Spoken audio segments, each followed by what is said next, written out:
thank God that the brothers on the rise now. Endless celebrations all in my house. Levitating now, I'm super duper fly now. London boy, but DC where I reside now. Put the time in while you always yelling time out. F it, quit it, cause I know I'm coming with it. You were sitting, you were wishing I was handling my business. Now I got the ball like Harry Potter playing Quidditch. And my business so humongous, you would think that happens in it. Damn man, I'm all that, yeah, I'm all that. Working for that whip, yeah, that what you call that. I'ma blow up in the summer, have him yelling fall back. And I've always been ahead like an effing ball cap. Man, I came in the game like, whoa. Got a couple chains on me cause I like gold. They told me I'm the best and I told them I know. Cause when I'm in your town, every ticket I sold. Yeah, they saying I'm the man. Facts, bro. Facts, lot of haters. Tell me where they at, though. I'm the new pop, all I do is rap, though. Want me on your song, throw a couple stats, yo. Woo! Everybody wanna do the same thing, yup. That's why we ain't on the same page. No, do my own thing, and I maintain. Woo! Flow like water, so I'm going mainstream. I'm going mainstream. Flow like water, so I'm going mainstream. Yeah, I'm going mainstream. Flow like water, so I'm going mainstream. I'm going mainstream. Hello and welcome back to Underground Pro Wrestling.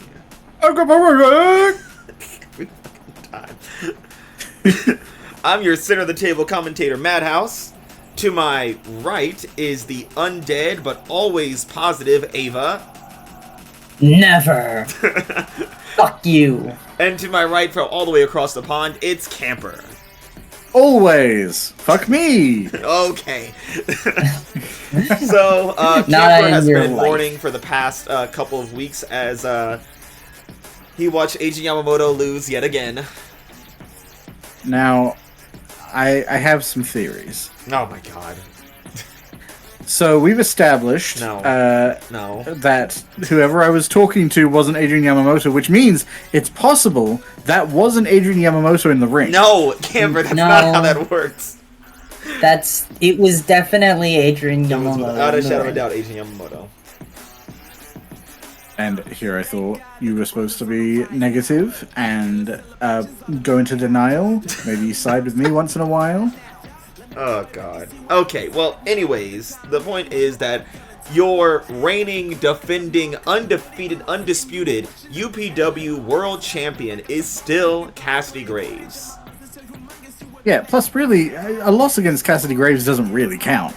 Because Cassidy Graves cannot be beaten. Yeah, of course Cassidy's gonna win. He's unstoppable. I'm kind of afraid at this point. Nice guy, great guy.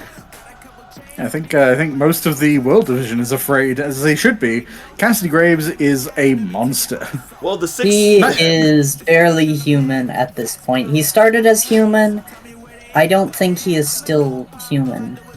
Well, those 6 ones that are human are going to be getting in the ring tonight in a battle royale to decide who will be the next person to face Cassidy Graves. At this point, it feels like lambs to the slaughter. It's just... We're cutting the chaff. We're sharpening the diamond that's going to have to be used against Cassidy Graves' equivalent of pure obsidian skin. Yep. He cannot be stopped. There are some people that we have not seen Cassidy Graves defeat in the ring thus far. And those people are Mike Reed and Warren Maverick. It is interesting that Reed hasn't gone up against Graves, which obviously it makes sense from our listings. Reed has been defeated by people that Cassidy Graves has defeated, but being able to beat one person doesn't necessarily mean the other person's going to win.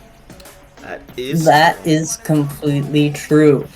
If there is anyone who could possibly put a stop to the monster of a man that is Cassidy Graves, I have to believe it would be Mike Reed. I'd have to agree, but I think we shouldn't sleep on Warren Maverick. After his showing at Borrowed Time, that man showed that he can push himself.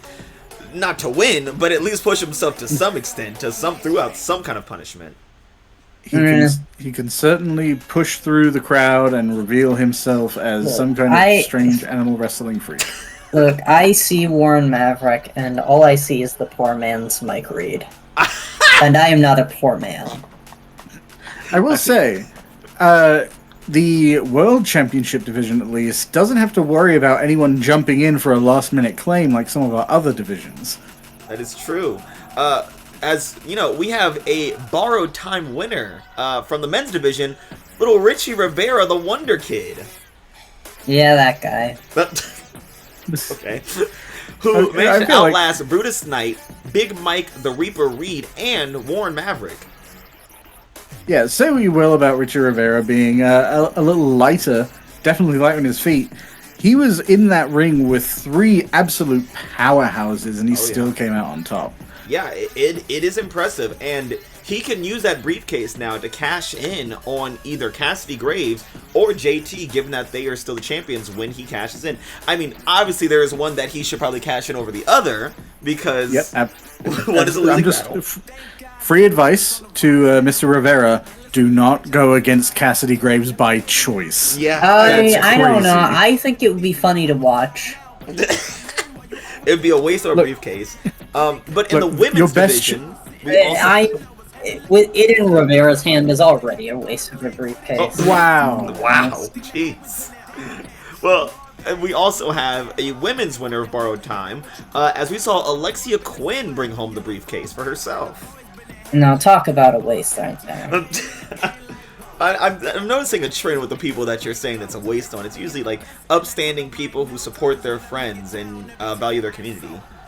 Yeah, babies and infants. Oh, okay, Toddlers, yep. they don't belong in the ring. I call them. Well, what does that say? What does that say about all the people they defeated? Nothing. Oh. Okay. Yeah, Alexia Quinn managed to outlast some really tough competition. Diamond Diaz, Morgan Grimm, and Angelina Grace. Not something to shrug at. Those are 3 terrifying people to go up against. Yeah, frankly, the Borrowed Time matches were all fairly impressive, at least when it came to the briefcases. Listen, there were no Nathan Perez's at these ladder matches, that's for sure. No, they were all fairly contentious, and they lasted quite a while. I think it had the advantage that 2 people getting distracted didn't immediately end the match. That is true. That is true. Yeah. Yeah, maybe what a ladder match needs, that little secret spice, is that 4th person. A nice even Yeah. number, as God intended, or Satan. As opposed Not to in this house, he didn't. as opposed to the tables match. Oh, let's talk about the tables match. So, Pretty Boy Omar, in a tables match, flung himself through the rope in a suicide dive and into a table. And your men's champion remains to be JT. And Yep. the time it took to explain that is longer than the match. It's not an was exaggeration. we timed it. It was, what was it, 58 It seconds, was something like that? 55 seconds, the shortest match in UPW history so far. Yeah. Jesus Christ. Omar, Pretty Boy Omar is, quite frankly, a joke at this point, and I will be amazed if he has the balls to show his face around this company anytime soon. Imagine going from being a model to being a pariah. But speaking of championship I titles, could never. also retaining their I was born a championships pariah. were the Fabulous Truth, Lori Marie Osborne, and Nikita Pierce, who managed to defeat the Disciples of Darkness and Varsity Club with a beautiful tandem offense at the end of their match, where they, took out each one of those girls one by one and went for every pin attempt until it locked in. Yeah, it's worth considering. They were in a match where any pin won. That meant there were 2 teams, 4 women, who could have taken that belt home for their team, and the Fabulous Truth still came out on top despite all the questions about their positivity, their abilities. They proved to everyone that both of the challenging teams didn't stand a chance. Now, in the men's division, however, we did have a title change, as Vicious and Delicious were finally defeated in a tag team match by none other than the Lucha Dragons, a team no one expected to be at that level.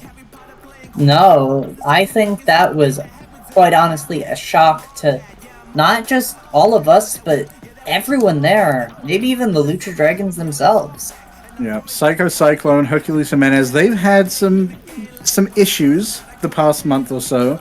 There was a bit of discord in the Lucha Dragons, but they really came back in their fight against the Brotherhood. And then I'm just as surprised as anyone else. The fact they took down Vicious and Delicious, the as of then undefeated champions in the tag division. And I think after that match that we saw, I feel like both teams went home happy. The Lucha Dragons went home with the belts, obviously, something that they've been striving for. And Vicious and Delicious went home with blood on their knuckles and their vengeance fulfilled. I mean, yes, they don't have the titles, but I feel like they need this little rest after the revenge tour that they went on. Well, the only thing I'll mention is that, unfortunately, Cyclone and Jimenez didn't go straight home. They also went to the medical ward first. That is They true. took a beating in that match. Yeah, they may have given it everything they got, but they sure got it twice as hard. Yeah. And it might have gotten the win, but it also got some lumps along with it. Yeah, you don't defeat Vicious and Delicious unscathed, that's for sure. Interesting that the losers walked away fairly unscathed. I don't know if they actually cared about the titles. I think they just wanted to beat the shit out of them, actually. Yeah, I mean, as we've established, it's not beating up your opponent by itself that wins the match. There are rules.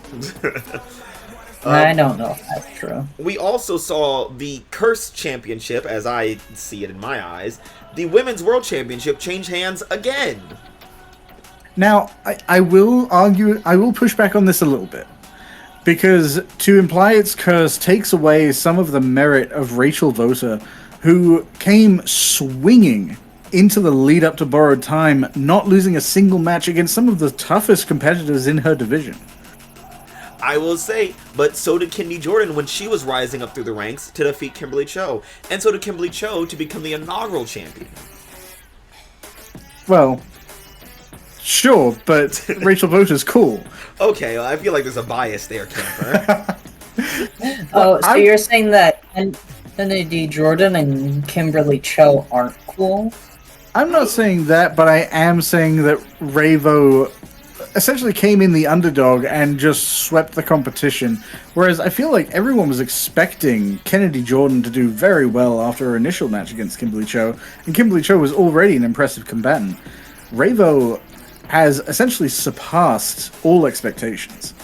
Yeah, Hopefully well, let's she keeps see it if up. she can continue to do that. And if not, then, well, maybe there's more truth to that curse than you think.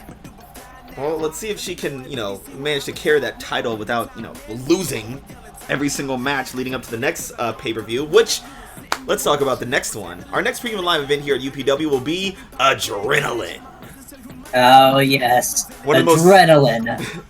One of the most intense and hardcore shows of the fall, and all our hardcore wrestlers, their little grabby hands are reaching out to get their tickets there already. Not They're just grabby all- hands, punchy hands, kicky feet, and every weapon they can find. Every single one. No rules, no regulations, no laws, no morals, no ethics. Well, I mean, there's Well, no still one's gonna laws. die. That's for sure. I think. What do you... What? What do you mean? No one's going to die. Well, regardless, things are looking fresh and new here in UPW. We have new champions, retained champions. We have the Lucha Dragons for the first time in what seems like since they got here on the rise. Yeah, I'm looking forward to this. I want to see the Lucha Dragons really unify and see what they have to offer as an entire cabinet. A whole group of people just sailing through to victory. All of them. That means you, Kitty Malandra, you need to win a match. Well, I hear from our GM earlier today as he was berating me and yelling at me that Kitty Malandra actually has a little match tonight. Okay, great. Let's see if That's the first step. Yeah. And I didn't cry when he told first me. step to victory, but also the first step towards failure. Well, I'm a glass half full kind of guy. You can never... Look, just remember, you can never fail if you don't start. Well, speaking of starting, I don't know about that quote. Wait, you can never fail if you carry the one. I mean- Both trains at the station. At 9 from- technically it's true. If you never attempt anything, you cannot fail at it. Yeah, I guess so. You miss all the shots you take. You miss all the That's- shots. You miss all shots. Oh, well, look at this. It's our women's champion. Yeah, it is. Yeah, It's scheduled for one fall. correct. That's Making her way what to she the looks ring like. from the Netherlands, the Underground Pro Wrestling Women's World Champion, Rachel Votta. And Raybo is clearly excited, happy to be here, happy to be the champion, obviously. And, you know, for good reason. She defeated a very tough competitor. And she's looking to prove that that curse that I was talking about earlier that's definitely real is all nonsense. Shouldn't be too difficult. She has quite a surprising amount of skill, given how little experience she had. I think her dance moves have definitely helped her. Her rhythm, her complete knowledge of her body has absolutely sailed her through to victory. Oh yeah, she I don't is think it's gonna give up. hypnotic to watch in the ring with just about any competitor.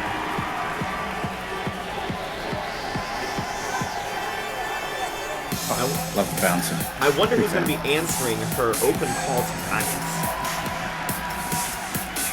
And just to remind me, you say an open call, is the championship on the line?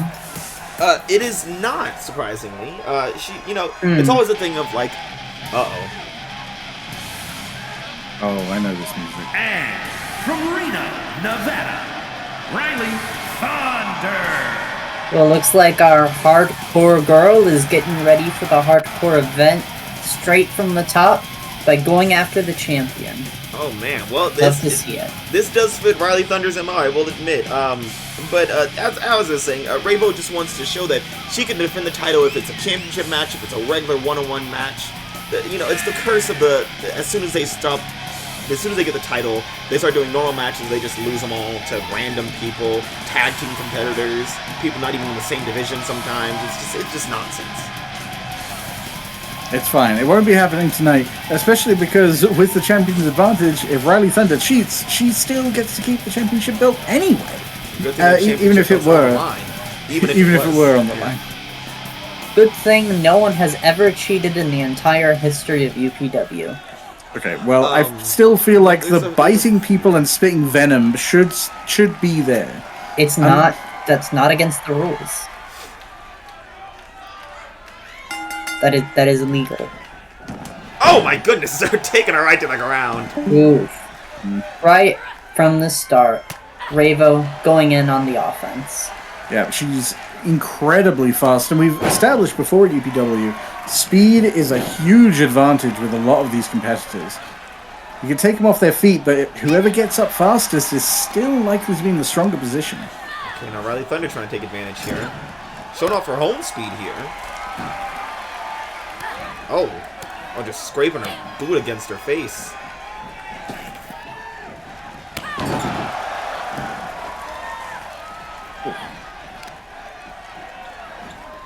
Now, we know Rhylee Thunder is a hardcore wrestler, but what does that really mean? Ava, can you give us some insight there?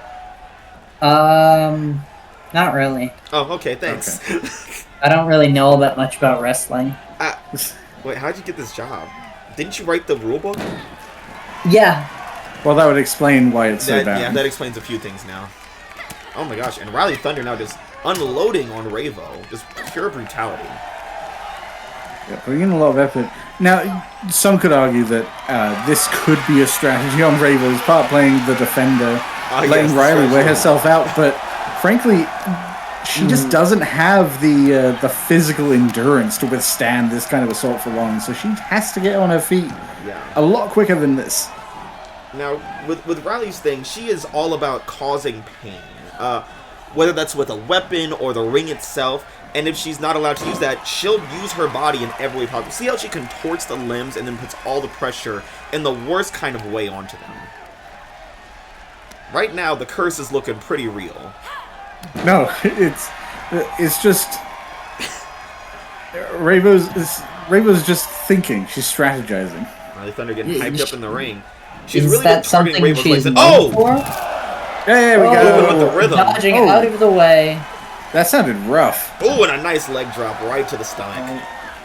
Damn, full weight double leg drop. That Rhylee Thunder getting back to her feet, only to meet Raybo's feet, and then fists. And then knees. And then full hips. use of the body. Now, Raybo is a newbie in this. She is green right now, but that maneuver, just being able to dodge it, I mean, a dodge like that is what kept JT with his championship this past week. Yeah, you're not joking. I mean, she's always proven that she has very good reflexes, and her evasiveness is almost second to none. I mean, we've seen that in the women's division quite a lot, actually. They are very, very mobile. Oh, jumping backwards. Speaking of mobile, Rhylee Thunder dodging right out of the way of Ravo's Rhylee Thunder looking to capitalize on that big kick. Going for the pin. That was a long and one kick out on one. Well, I should have been I feel like how that ref was taking his time. I feel like maybe the ref is also a Ravo fan. I mean, it was obvious, like, Rhylee Thunder was trying to get the shoulders down. The ref wasn't seeing the shoulders on the mat yet. Rhylee Thunder's a hardcore wrestler. She's not traditionally trained like someone like Alexia Quinn. So she can be a little sloppy at sometimes. Yeah, there's definitely something to be said for knowing how to best utilize the rules in your favor. Nathan Perez, excellent at that. Kick out from Thunder.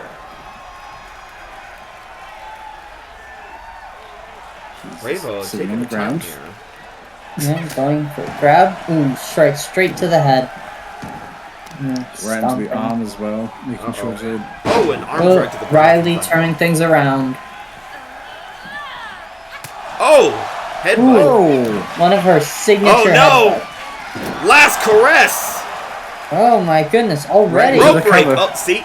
There's that sloppiness of Rhylee Thunder, not classically trained, just kind of doing whatever to cause pain and not paying attention to her ring. She doesn't have the greatest ring awareness, that's for sure. Yeah. The second ring awareness isn't that important. Yeah. The second the rules get involved and there's a little more complexity to the match than just straight brutality, Rhylee Thunder is at a disadvantage. Ravo! She going for the cover? No, she's not done yet. Look at this, a veteran maneuver. Obviously has been training with someone behind the scenes, really being aware of what to do in the ring. That was a long time to go into that cover, though. There's no way that's going to hold. Yeah, and you're right. Rhylee had just enough time to come back and get her shoulder up there. Yeah, in a way, both these competitors are inexperienced professional wrestlers. And that's fine. Rhylee Thunder is an incredible fighter, and Ravo is an incredible mover, and she's very adaptive. But they both make some pretty classic, easy mistakes to make. Uh-oh. Now, these women are right now just reverse after reverse with each other. And trying to stay alive here. I think over Rhylee Thunder. Over. And Ravo managed to power through it. Oh, my goodness! Jesus! Ooh. Oh, taking her head off a second time and then... Oh my god! Ooh, slamming her straight into the mat. Oh, into the pin! Going for that pin. What a comeback from Rhylee Thunder. Kick out from the champ. On two from Ravo. We're getting to her feet slowly, plenty of time. Went for a headbutt, but Ravo knocked her to the side. A nice uppercut. Ooh, and a basement DDT. Rhylee trying to roll out, but Ravo catching her before she can make it out. Oh, this is a hefty knee to the gut. He's got her on the ropes.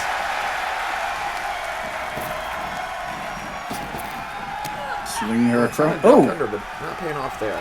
Oh, going for big boot, blocked. Oh, big block. Oh, that wrist control from Ravo now. Finger snap. Twisting the wrist. Punch to the spine. Oh, spear beautiful into the corner. handspring into and a second going for another one. Oh, what's Ravo doing here? Dancing up. Choo choo. Oh, Bronco Buster.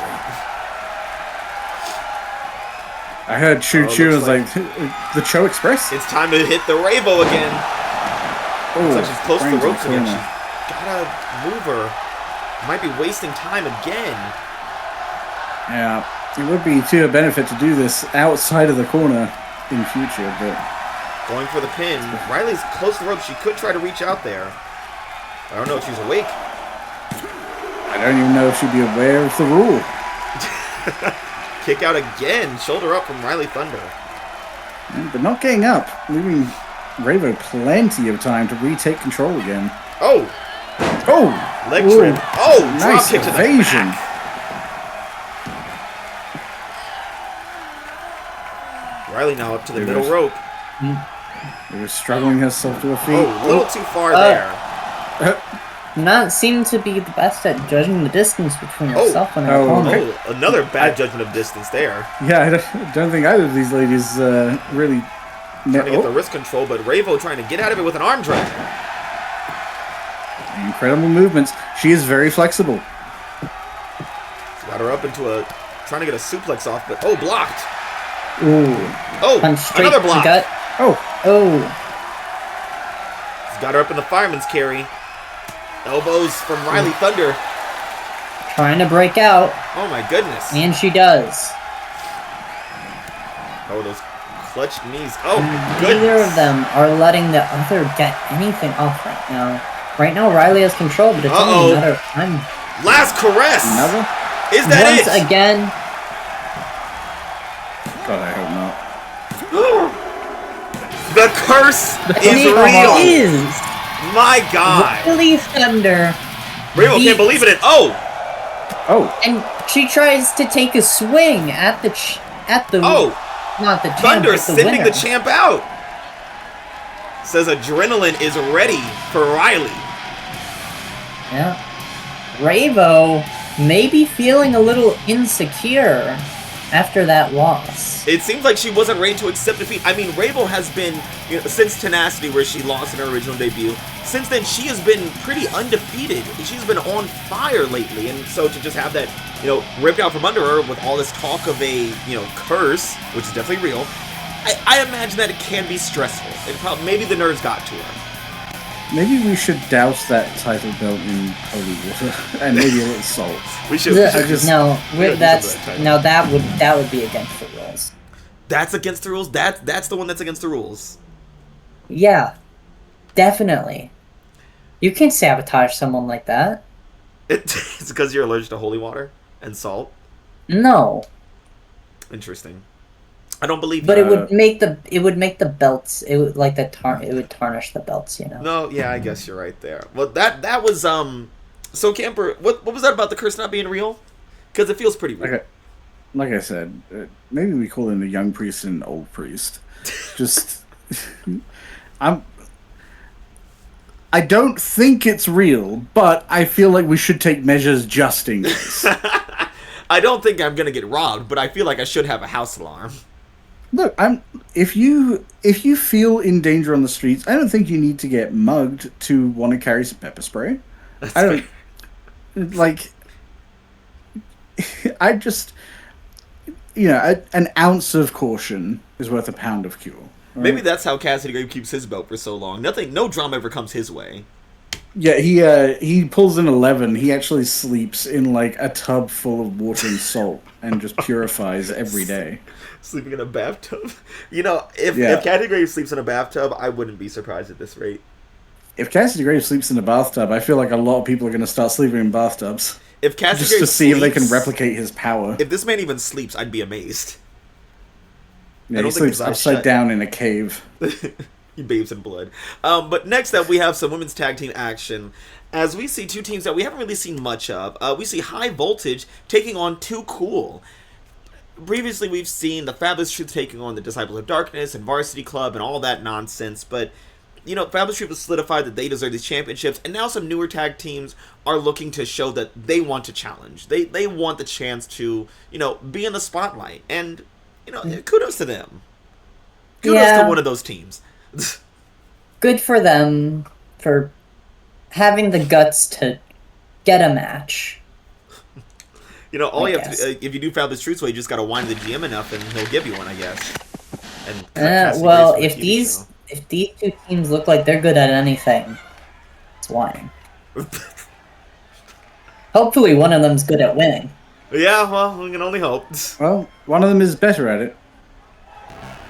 Unfortunately, it's Too Cool that she's the better one at it. Yeah, given the actual match history. Yeah, the track record is not looking in High Voltage's favor, which is not something I thought I would be saying. Oh, man.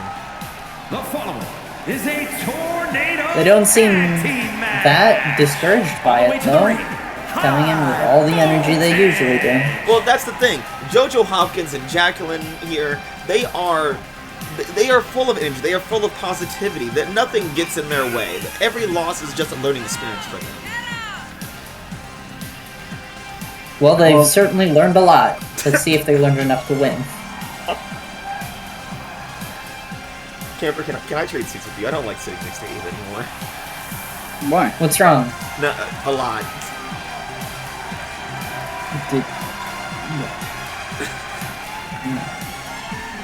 Anyways, we've seen High Voltage take on teams like Varsity Club, where, you know, losing battle, but they put up a good fight regardless.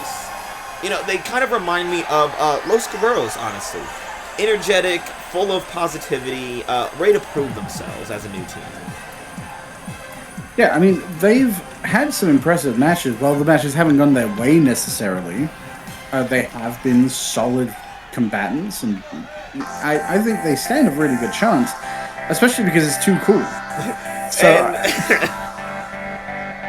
oh god. And here they are. And their opponents, Too Cool! Yes, Corey Cruz and Sarah Sweet. You know, they had a good idea of teaming together so they would stop having the losing record that they had in other places. And, you know, it kind of paid off because they are one of the only teams, as well as the Fabulous Truth, to beat the Varsity Club in a tag team match. yep, they did do that. So, that's something, I guess. Yeah, what's the rest of their record like?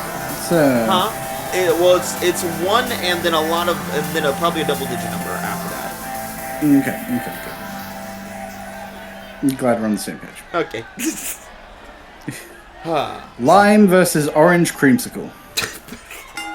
Two of my favorite flavors.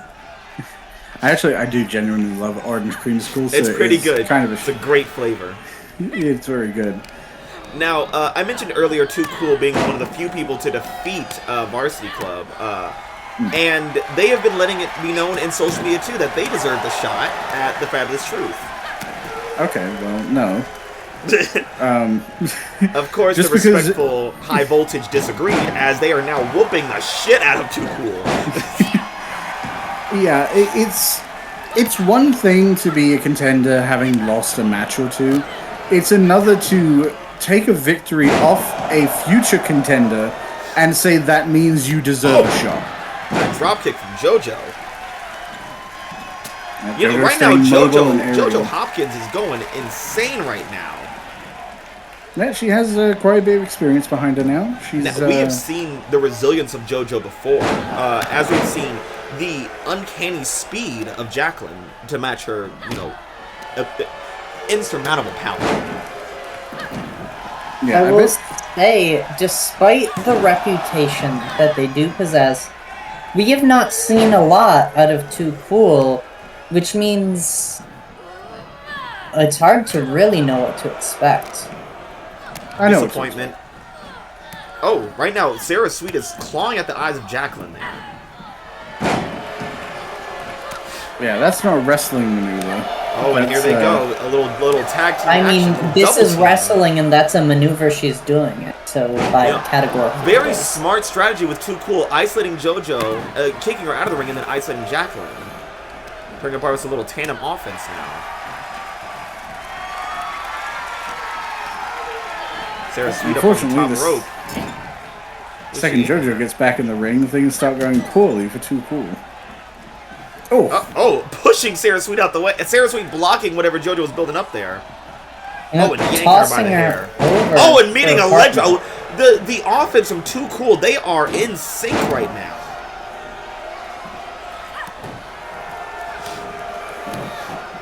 I don't think I've seen these girls perform like this before. I think we might have at least once. Once. In the first match. That is true against Dylan Whitney and Kathleen Kindle of Varsity Club. They are, Yeah. This is an If impressive you show. want to go purely by their live televised UPW matches, they have only won once and lost one. It's not really enough to create an entire record. Oh, and just Oh, flip I off her love back that. rope. Oh my gosh. JoJo in the air again, but caught by Sarah. Oh no. Power bomb. Driving into the mat.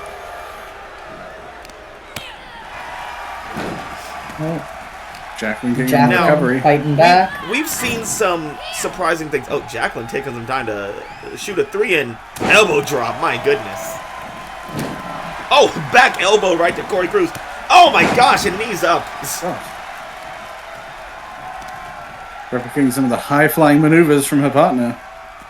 Now, Taking herself off the ground. we've said some things in the tag divisions that we had not expected to say, like the Lucha Dragons beating Vicious and Delicious. But now, do you think we could get to the point where we could say that Too Cool could be women's tag team champions? No. Oh, okay. Well, there goes that theory. Oh, belly to belly. Good Going clocking into the pin Sarah. and kick out on one. Oh, big kick, big bicycle kick from Sarah Sweet. Uh-oh. Oh. Going for the pin on Jacqueline. Now, not the person I would choose to pin, given her raw strength and power, but... Oh, still a near well, fall. It's very close, all things considered. At this point, it looks like all of the high voltage and Too Cool are both exhausted. There's been a lot of flipping, a lot of running, a lot of maneuvering. JoJo into the pin. Kind of throwing her down to get the pin off. Oh, one Yeah. count from JoJo Hopkins. I mean, she didn't really do anything. She just kind of put her down on the ground and then jumped on top. Well, she gave her a little breathing room, I guess. Oh, what's Sarah Sweet doing here? Oh! Ooh, the knee. Smashing the back of the knee. Corey Cruz charging up for something. Oh, big kick. Corey Cruz going for the pin on JoJo Hopkins. Oh, rope break from JoJo. That great Yeah, ring I thought awareness that- there. Thought that was a little close.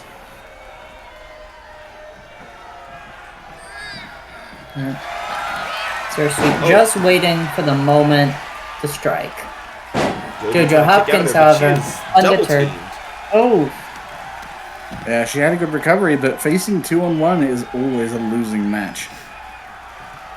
Oh, meanwhile, another Sarah Sweet's getting elbow turned drop inside out. on Sarah Sweet.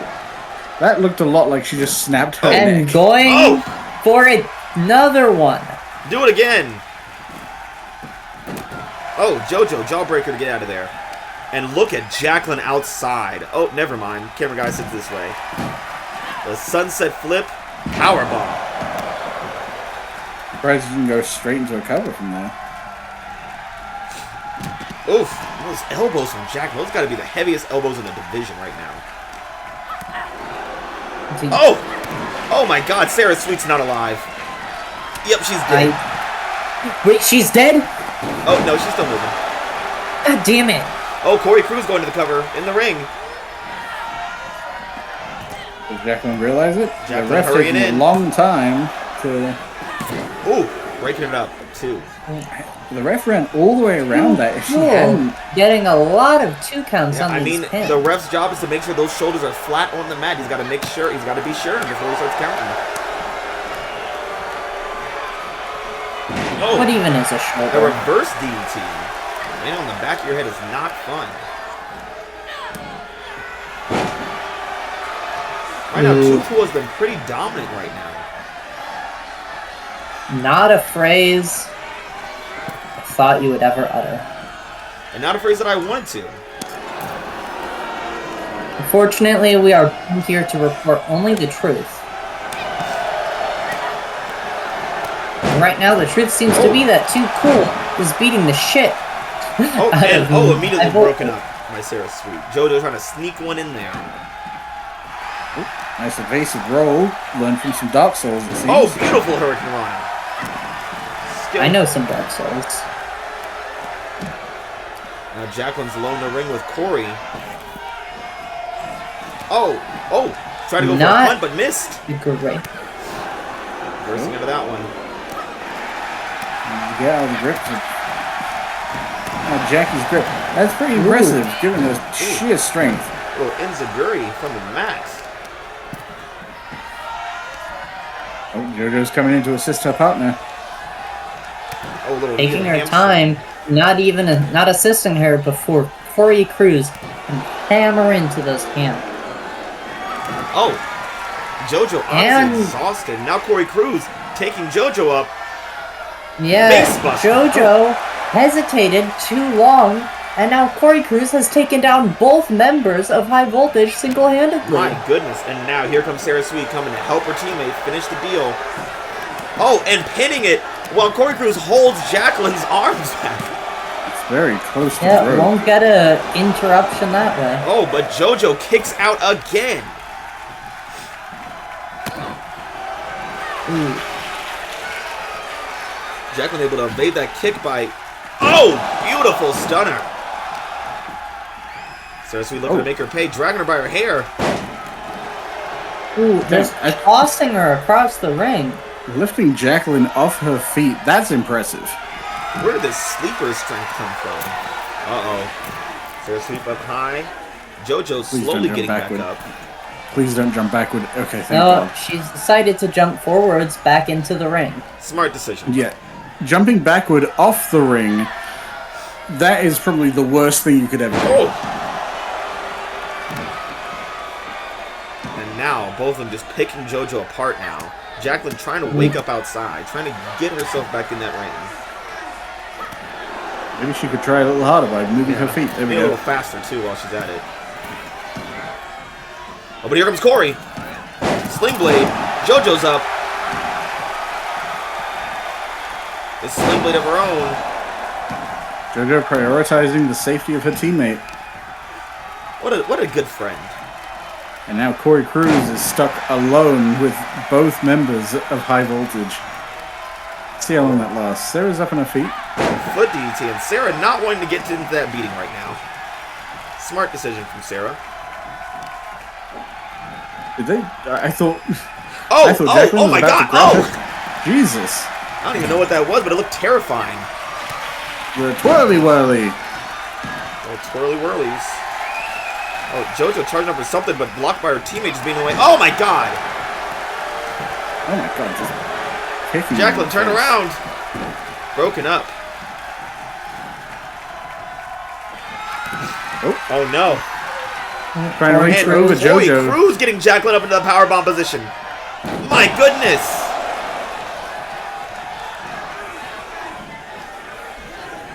JoJo Up on her again feet. about to get double teamed, but The ref getting in the way. this is leave her alone. Going for the pin on Jacqueline there. Very JoJo close tossing to the Corey rope. out. Oh, and breaking it up just in time. Ooh. Nice timing from JoJo. Very good ring awareness and ring activity, throwing her opponent's teammate out of the ring Waist lock and first. a little helicopter spin to show off. Well, I mean, it's easy. You saw the material in that butt. That's definitely slippy. Oh yeah. Jacqueline dodging It's out like the way being of on a Corey slippery Cruz on the outside. JoJo finally trying to get something off here. Meanwhile, Corey's in a bear hug on the outside.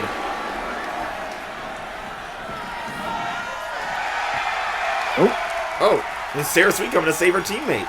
It wouldn't have counted, but oh my God, JoJo's in the sky! Whoa! Oh! My God! And now High Voltage seems to have gotten their second wind.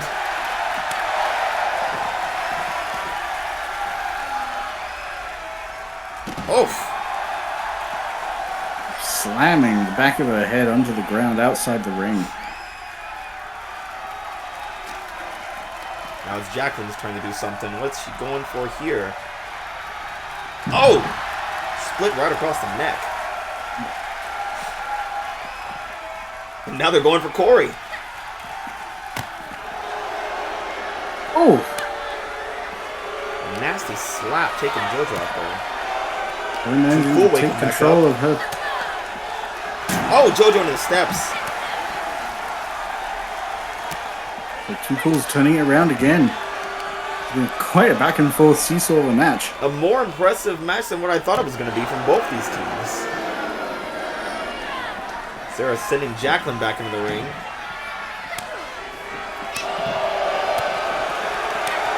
What's she going for here? Jacqueline awake again. Sarah fighting back.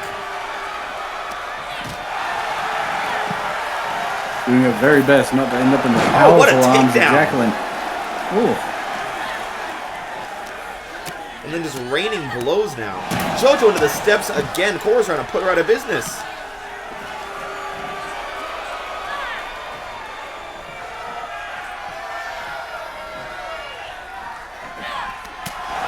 Those members of High Voltage struggling, but JoJo's making some kind of comeback on the outside. JoJo trying, but Jacqueline looks like she's in danger. So better hurry.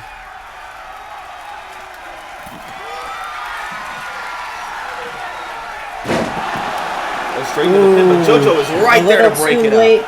But JoJo is there to break up the pin. Man, these women are showing that they are not just the jobbers of the women's tag division. Jacqueline finding herself some cognizance on the outside of the ring at the ropes. I'm trying to get a little hit in there from the ropes too, from the apron. Has she forgotten this is a tag, the tornado tag? Oh, JoJo.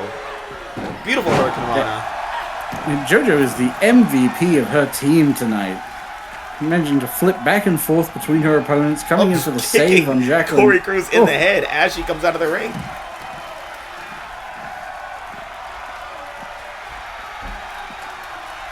Something's happening over there. And, oh, I a see little leg. slap on the head there, There it we looks go. like.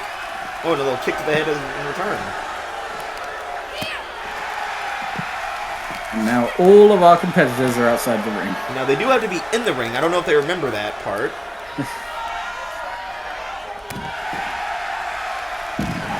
Again, High Voltage fighting back, showing that they're ready.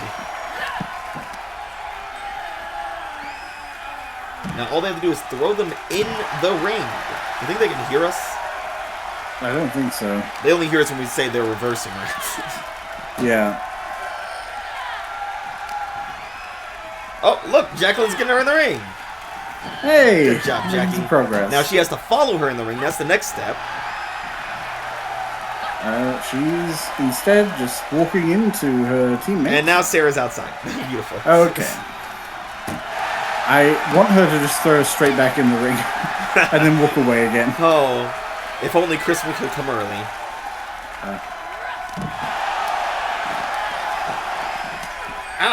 That was poorly timed there from High Voltage.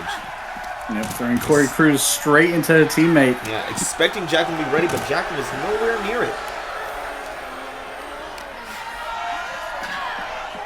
JoJo throwing Sarah Sweet in the opposite direction of where she needs to go. Jacqueline taking control And against still Cruz not once getting it more. right. Oh. Rear We slam. should have introduced comments to this kind of match. That would yeah, keep them in the probably. ring.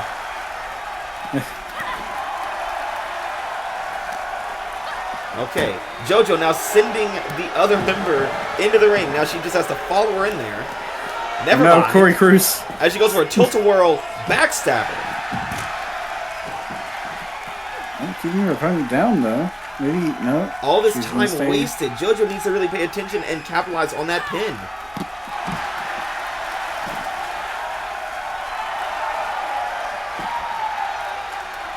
Roaring for the audience, for herself. Alrighty, she's gonna jump backwards, and luckily she lands it. A rare treat. Oh, Jacqueline moving straight for Sarah. Oh, and Sarah fighting back. Oh, and this time Jacqueline getting in the way of JoJo. Oh man, these two are not in sync like Too Cool was.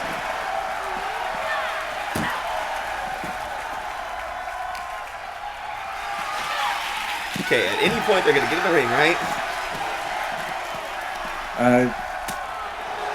You know, that's a great question. Right?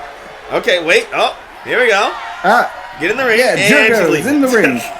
And she's just walking away. Okay.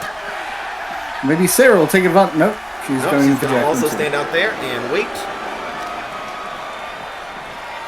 This just means JoJo has an opportunity to jump off the ropes. Or just slip out. Or slip out as well, yeah. Man, these I feel like they hate each other at this point. Yeah. I mean, this isn't doing any favors for the concept that they're just not doing very well in the wrestling division when they're not trying to win the wrestling match. Yeah, that is true. I mean, Fabulous Truth would have put this away quickly. High Voltage would have put it away quickly. Disciples of Darkness would have turned off the lights and put it away pretty quickly. But these women are struggling to even. We know High focus. Voltage isn't putting it away quickly. No. And Too Cool's barely putting anything away. Yeah. No, it looks like Sarah Sweet is stuck on the rail there. What is happening to her? What is that? Is one of the audience grabbing her? Wait, they can't do that. Wait, what's happening It seems like she's stuck in the audience right now. She appears to be exercising her demons over there. I think her hair is caught on a fan's bag or something. Yeah, we might need that the Exorcist coming for the women's champion belt to maybe come out here real quick. She's been fighting back, but she looks god, she's twisting her spine. Well, it looks like she is out of the match right now for the physical future, and oh god, she fell over the railing. She's in the crowd. And meanwhile, Corey Cruz is getting fucked up in the ring. Wait. She's stuck out there. And it looks like every time she tries to get in, JoJo just keeps kicking her back. What? I've never seen anything like this in my time as a wrestling commentator. That's for sure.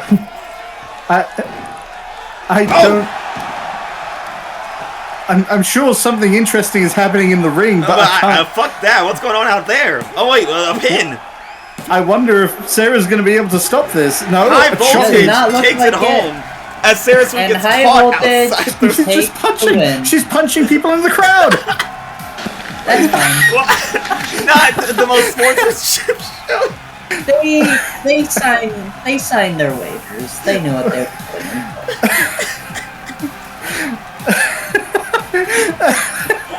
What? What? Never in my days have I seen such a poor display of professional wrestling etiquette. Hey, is she still out there? No, Where is she? Got her out. But she was stuck outside the barricade, and JoJo was keeping her out there so she could not interfere with the pin attempt of Jacqueline Troy.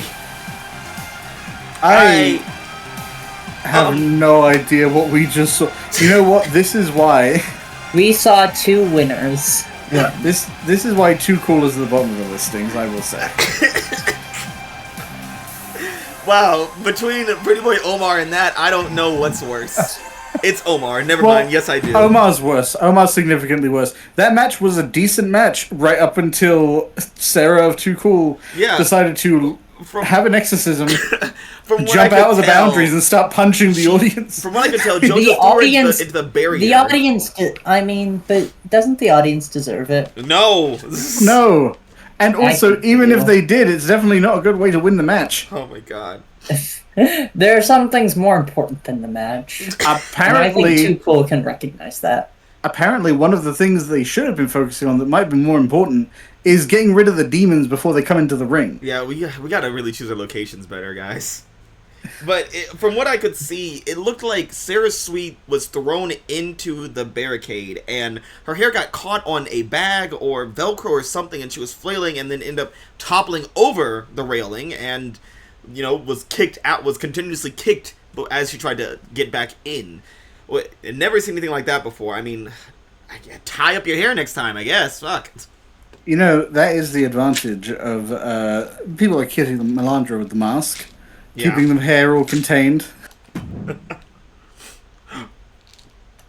Oh no. Well, Ava, you were talking earlier about Omar, not showing his face around here after his showing at Borrowed Time. He should. I was saying he shouldn't. Yeah, well, he is, because the GM just notified me that he has challenged JT to another match tonight. Luckily, there's no tables involved as far as we know. We'll see how that goes for him. I'm pretty sure, I have to assume, I heard that he was actually traumatized. He's actually traumatized by tables now. Oh, that's sad. Where does he eat? The floor. Oh. where he ended up after the table. Yeah, that makes sense. Yeah. Well- Hopefully our announcement table doesn't freak him out. No, don't worry, he I can't hope it- see us. I hope it does. The further he stays away, the better. Either way, I feel like this is some mercy from JT, giving Omar another shot. And honestly, frankly, maybe this is JT and the general manager even trying to give the audience what they wanted. A better show between these two It's scheduled competitors. for one fall, And- making his way to the ring from the Isle of Samoa, weighing in at 251 pounds, the Underground Pro Wrestling Men's Champion, JT. Now, and I was gonna say, we can see a match between Omar and JT that'll probably last longer than longer than less than a minute. Because the match that we've seen from them before, impressive showcases of Yeah. JT's durability and Omar's speed and creativity. But you know, put a table in the mix and Omar just decides to take the opportunity to flip himself right through it, I guess. Before, without a table involved, Omar was absolutely a dominant force in the ring. JT could barely knew what to do against him. Yeah, that's true. Tables And, included. That's it. and this is a I feel typical like- one fall, so who knows? Omar might have it this time. Saudi Arabia. Yeah, I feel like it's also worth mentioning. I don't think Omar gains anything from winning this match. If anything, it would just be even more embarrassing that he lost so quickly to his own foolishness in the championship type of match. Could you imagine the embarrassment if he loses again? It would be a change of pace. He was doing fairly convincingly against JT before that tables match. Honestly, now I kind of want him to lose, just to see the look on his face when he does. You are a scoundrel, and I love it. Wouldn't have it any other way, Ava. I thought you didn't want to sit next to me. Also true. Well, they don't want to be like in the vicinity of your scoundrelism because you're so good at it. It's just overpowering. It's like looking at the sun. It's dangerous. The fuck's the sun? Okay, moving on. Let's get to the match. Nah, I'm just JT. I know what the sun I is. fucking hate you. A ball of fire that's descending from heaven And- to kill us, Oh, right? look at this. JT ready for Omar's speed this time. Oh my god! What a modified Oh. spine buster there. Going for that defensive block, making sure to try and counteract Omar's general tendency to rush in, get that first strike. Yeah. Now, Omar was able to surprise JT with his brutality and speed and ruthlessness, but JT seems to have, hopefully, since his last victory that was very, unplanned, has woken up a bit. Or maybe that fist will wake him or put him to sleep. Who knows? Well, ruthlessness is mercy. Currently, upon Omar ourselves. looks like he's trying to do all he can to make up for that disgraceful display back at Breakout. I don't know how he's ever going to outlive it, but he sure as hell is trying to. Well, I mean, the best way to outlive it is to just embarrass the champion right now. Just try to get a win. Get something, because right now it's not looking great. For If anything. a win is the best that he can do to embarrass the champion, then that's not a very strong champion. I'd hate to see the worst. Ooh, Oh, miscalculating there. Oh, but off the springboard with a forearm. good. Already, good recovery Omar from is doing leagues better than his previous match, and that I think this match has lasted longer. That is has. correct, Ava. It has lasted longer than the previous match at Borrowed Time. Omar, though, still miscalculating his hits there. Oh my gosh, what a neck breaker.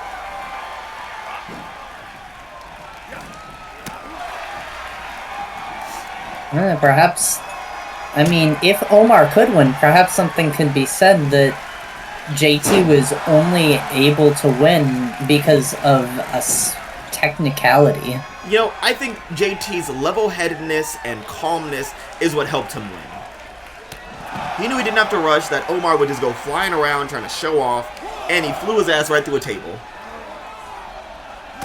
That's not really a lot of display of skill. Omar now with some deadly combinations outside, and oh, sending JT in the steel steps.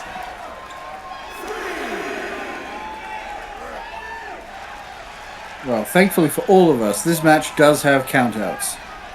Thank goodness. And hopefully no one falls over the barricade this time. JT, Why? watch your hair. You're right. We should really get rid of those. They're a tripping hazard. Oh man, Omar is. Oh. I think he might be concussed after. Oh my God, Samoan drop caught him right as he was running to the ropes. It was only last week he put his own face through a table. I suppose he's having some trouble recovering.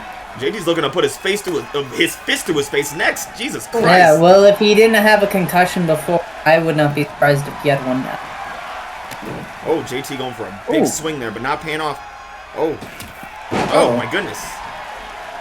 Well, he caught some of them there. No, going for the pin. Kick out at 1. How a champion should behave. Yeah, JT does have the resilience to make it. It's just a matter of can he outlast Omar's speed and ferocity, and also Omar his not even getting damaged close pride. to JT that time, just hitting the ground. A lot of poor aiming. I think some of our fighters might need contacts. Or medical leave. What's the difference? A lot. Just trust me. How did he manage to miss picking up JT from the ground? I think this man is concussed after going to that table. I don't think he's okay. Going for a pin now after stomping at the I mean, but if he could beat JT while concussed, what does that say about JT? That he does very well around tables. True. And in cages. But not in a normal match without anything propping up his Omar's victory. defenses. Yeah, a good Omar combination, got but some Omar managed to get the over-shoulder throw. Well, Omar noticeably not jumping over the ropes. Oh, very smart decision from him this time. Has he learned his lesson? No. Because he's still trying to fight JT. Oh my gosh.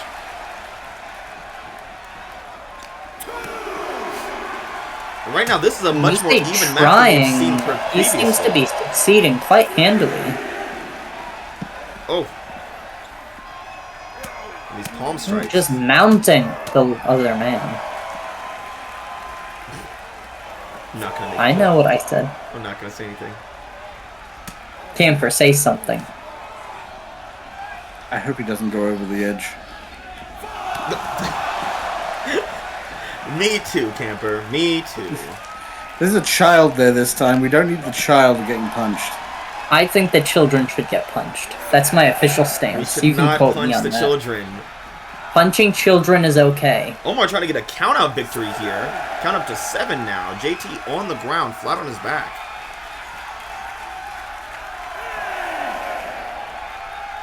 Now, a wise decision from Omar to not try to win this by anything but a technicality.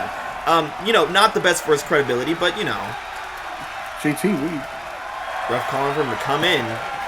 The ref giving him a lot of time before that. Oh, hitting the apron just as And not Omar losing the last match on a technicality wins this match on a technicality. I wouldn't call this, an explicit win. I wouldn't say this is great. This is a win. I mean, it is a win, but I don't think it does anything for Omar's credibility here. This is as much of a win for Omar as the match before was a loss for him. I also feel like he didn't lose on a technicality. He lost with the only rule in that match. The only rule was going to go through a through The table means you only lose. rule was to send your opponent through a table. JT didn't lay a hand on him when he threw that table. I will say, we If checked anything, the replays. he He should did have tap him because with a finger as he went He through. put himself through that table. Right, the JT rule- was not involved. In the Technically, the rule isn't to put your opponent through a table. It's if you go through a table, you lose. I know what the rules are. Anyways, I've been hearing things backstage that Mr. Macho has actually been having eyes on JT. Mr. Macho, friend to the entire locker room, except for Nathan Perez, and has been really supportive of and just Black about Blaze. everybody back there. Huh? And Black Blaze. And Black Blaze. Yeah. Well, Black Blaze is currently on. He's on hiatus right now after the Yeah, Asshole he got. he's on sabbatical. Yeah. But Mr. Macho has been, a friend to Minnie back there, and has been kind of requesting from JT for a match. And, of course, Omar, whining the GM, as people tend to do, getting his match first. I want to see Mr. Macho have this time with JT. I think that would be a fantastic match to watch between the two of them. Yeah, it would have been great to see Mr. Macho show up at ringside and declare this himself. Yeah. Well, Yeah, listen, I just follow because he rumors. couldn't make time in his busy schedule for things he claims to care about. Listen, he's been helping out his teammates like the Lucha Dragons, the Hercules Jimenez, and Psycho Cyclone. Yeah. And Is he Team showing up Malandra. for any of their matches? Huh? Is he showing up for any of their matches? Well, he doesn't want to take away the Yeah, he doesn't attention have to from take his away anything. team. And also, it's They're like, all then on the people- same team. It's a shared attention. And you don't Yeah, want but anyone to be it's- like, oh, well, he's cheating when he would never do such a thing, obviously. Well, I mean, it would be very clear if he was cheating. It's not that hard to tell if someone is cheating or not. Yeah, but what do the rules say is cheating? There's not really anything specifically defined. Interesting. Well, anyways, while we're on the topic of Lucha Dragons, we have Kitty Malandra seeking to make a name for herself against Angelina Grace of the Disciples of Darkness, who was Yeah. recently in the Borrowed Time match and lost to Alexia Quinn. Yeah, an interesting name to pick to try and make a name for yourself on. Considering Kitty Malandra's unfortunate record, I feel like I would swing a little lower than Angelina Grace. Yeah? Who would you recommend? Too Cool. Yeah, actually, I would take on both members of Too Cool before I would take on Angelina Grace. Yeah, really boost her up, probably. Are you saying that Angelina Grace is a powerful and capable wrestler, Yes. maybe more so than Kitty Malandra? I'm saying she's a dangerous opponent, especially when she spits venom. Multiple times. We've been over this. Anyone can do that. Literally, just Disciples of Darkness can do that. Just because they're the only ones who do it doesn't mean the other ones It's can't. scheduled for one fall, making her way to the ring, representing the Lucha Dragons from Havana, Cuba, Kitty Malandra. The lioness of the Lucha Dragons coming out in all her glory. While her win record is not overly impressive at the moment, she's always had style. Love the Lycra, by the way. Oh, yeah. I'm a huge fan. She's been looking great lately. But, I don't think Angelina Grace is going to care much about that. She is, from what I heard earlier tonight in the locker room, she is on a bit of a rampage. She's pissed off. She won that briefcase for herself. She won her teammates to win the tag titles. Nothing's really working out for the Disciples of Darkness after Borrowed Time, and she's looking to borrow some bones from Kitty Malandra, it seems.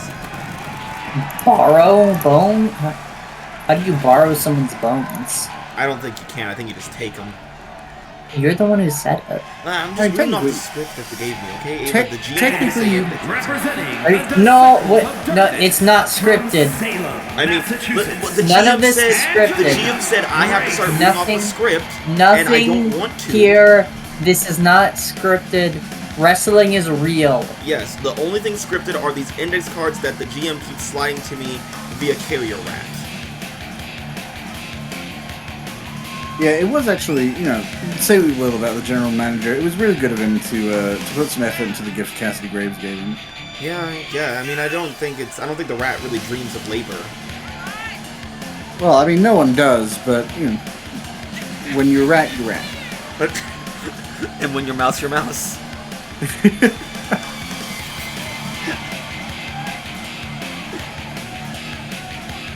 It's kind of inefficient. I feel like we have definitely had bats in here at some point. We could probably train a bat, and that would be a more effective messenger than We a also rat. have the Ghost. The Ghost could tell it. Also, I don't understand why I am the only one who's have a script sometimes. Like, I don't want to have the script. I want to do my own. And don't read off of it. But Do he said whatever if I the don't fuck do you it, he'll want. fire me and he'll yell at me again, Ava. Well, he doesn't. Then I'll just hire you back on. What's he gonna do? Really? You mean that? Not really. Oh. I mean, he probably doesn't. I give just the want script- you to break rules. He probably doesn't give the note cards to Ava because he knows Ava won't read them. He doesn't give them to me because he knows I can't read. Oh, I mean, he forgot. did give Yeah, me you some can't read. stuff. That is true. He did give me some stuff, but I just kind of ate it. I didn't really look do you at know it. what it that was? much. Oh, you didn't even look at it. I mean, it was paper. You just eat paper? Yeah, whenever Ava is handed paper, she just puts it straight in her mouth. It doesn't That matter. is true. That is the thing that she does. It tastes good.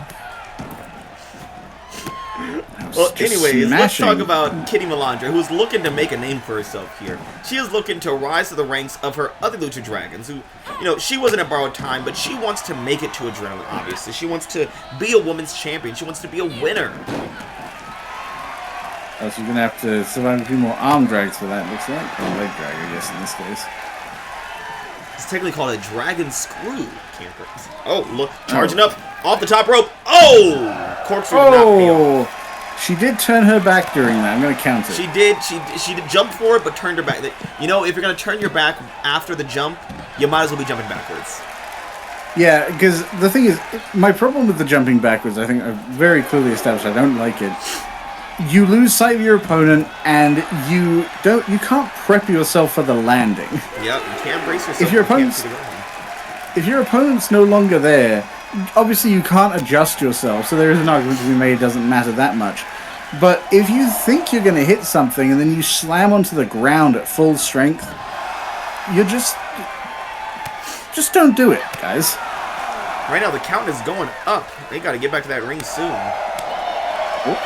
Oh my God! What a super kick! Maneuvering toward the ring, but unfortunately getting stopped by Angelina Grace, now slamming her head into the ground. She's trying to embarrass Kim Malandra, showing her that she's not good enough to even be in the Lucha Dragons, let alone be a competitor here. She's telling her, you get in the ring when I tell you to get in the ring. Oh, up onto the turnbuckle. Oh! Showing off a big elbow drop. Into Notice how she kept her eyes on the opponent the entire time. Didn't turn backwards once, didn't even blink. Kick out at one. One big elbow drop isn't enough to put down Malandra. Dragging herself to the corner to get some stability. But Angelina Grace is right on her. Oh! Shoulder right into the turnbuckle, and oh! Pass right to the face. Angelina Grace is a lucky Oh woman. my goodness! Now, that time she turned around, but when she landed, she was facing forward. So what would you say there, Camper? I would say she took her eyes off her opponent for a moment, but again, her eyes were where she was landing in time to recover. That's important. Man, there's a lot that goes into high flying, Camper. I'm glad that you're the expert on it. Yeah, that's what I am. Look, I just have a thing with people doing inefficient choices like jumping backward, that's all. I'm not claiming to be an expert. I just know jumping backward is worse than jumping forward. That is true, I agree. Here's the thing, it doesn't increase your weight. You have the same mass coming down. Oh my god. It doesn't- Grace. Now, see, for a high flyer, you really want those legs not stretched across Yeah, the you don't rope. want that is to also happen to your kneecaps and shins. Oh, another kick out at one from Kitty Malandra. Wow. Yeah, she's got that endurance. I wonder if she's been inspired by the rest of the stable. She I doesn't would want to be imagine the so. only Lucha Dragon losing her matches. Lucha Dragons getting a tag team title, and also Mr. Macho winning a last man standing match against Black Blaze. Someone who's been tormenting the Lucha Dragons for weeks now. That would inspire hope in me, that's for sure.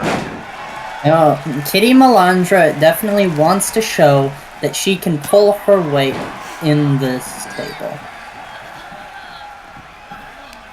She's just not showing it very well. Oh, clawing at the mask! Kitty Malandra, no. Yanking her up by the ears? Oh, Good Kitty defense Malandra by trying to make her pay Malandra. with a nice hip toss. Oh, and an elbow drop right to the bicep. Ooh. I always worry about someone dislocating their shoulder from that. The That's a dropper lot of or the force being dropped? applied. The dropped. Ah. Look at that. Can you imagine having your arm extended like that and an elbow drop straight onto the... Oof. That just seems like a real good way to dislocate something.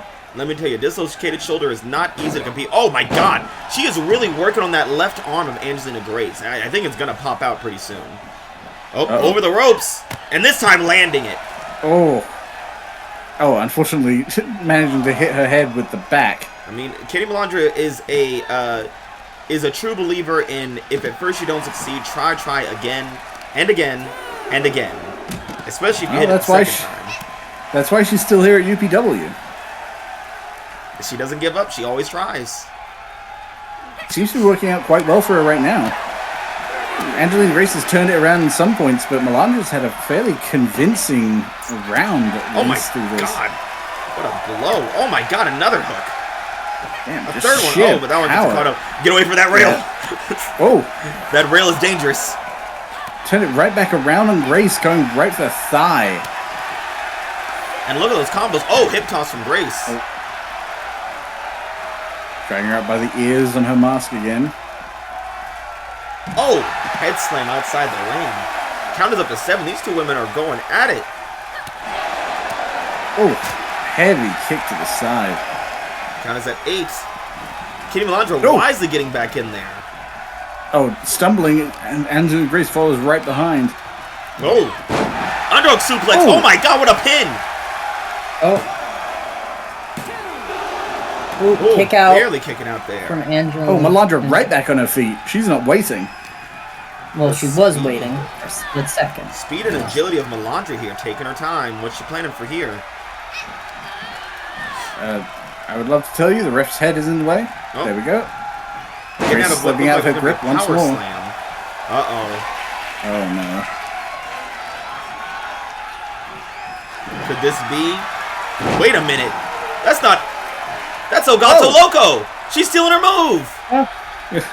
Angelina close to the Grace, rope. famed for, as she likes to call it, taking moves and doing them better.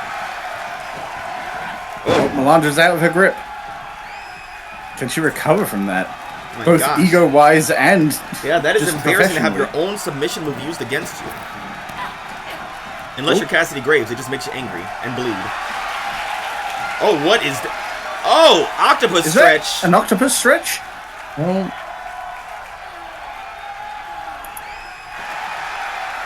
Angelina Grace getting out of that one. Yeah, it's no Kennedy Jordan stretch, I'll tell you that. Yeah. It wasn't the prettiest, but it did something. And you see, Slamming her Angelina Grace face. is taking advantage of that mask, really tugging at it so Kitty Malandra has to follow around. Yeah, I wouldn't be surprised if she's kind of shifting it to the side, trying to really throw off her vision. Right now, she's just stalking her opponent. Oh, and Slowly again. getting to her feet. Oh, Oh no. Kitty, look out! Oh! Basic drop kick. ooh, she's going back for the corner. climbing this- back up. Oh my god, getting Not choked quite at fast the enough. turnbuckle. She just, The Ref is calling telling her to for her to break it let up. go. Angelina listening. Like a Oh. Kitty having to roll out and oh no, Kitty, look out! what Suicide are you dive! doing? Oh my goodness! Why is she showing off? Maybe she wanted to show that Oh. getting choked out didn't affect her at all. Maybe she wanted to show that getting choked out is something she likes. Oh. Not the time or place for it. Yeah, leave that at home. Well, not at home I mean, specifically. you can tell anyone you like, just maybe don't do it when someone's about to launch into your spine. Angelina Grace Yeah, I've heard taking- about jumping while your back is turned, but how about jumping while your opponent's back is turned? Well, they can't stop you, that's for sure. Oh, Yeah, Angelina best Grace time to up do top. it, frankly. Case in point. Oh! Oh! Oh, this time it doesn't pay off. Uh-oh. Well, Going that for was the a big local, punch but straight to the oh. face. A counter from Malandra. Pulling over to the ropes. What's she planning for here?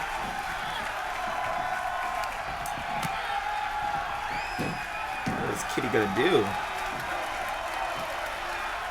Grace trying to get away from her, but oh! Oh! Guillotine knee drop! God. Vicious. Oh, right across the back. Did you hear that? It just sounded like bones and flesh. A hell of a hook. Her hooks are incredibly powerful. Oh yeah, those do not look fun to take. Oh, beautiful suplex. Textbook. Oh, charge of that elbow and dropping it right on the head.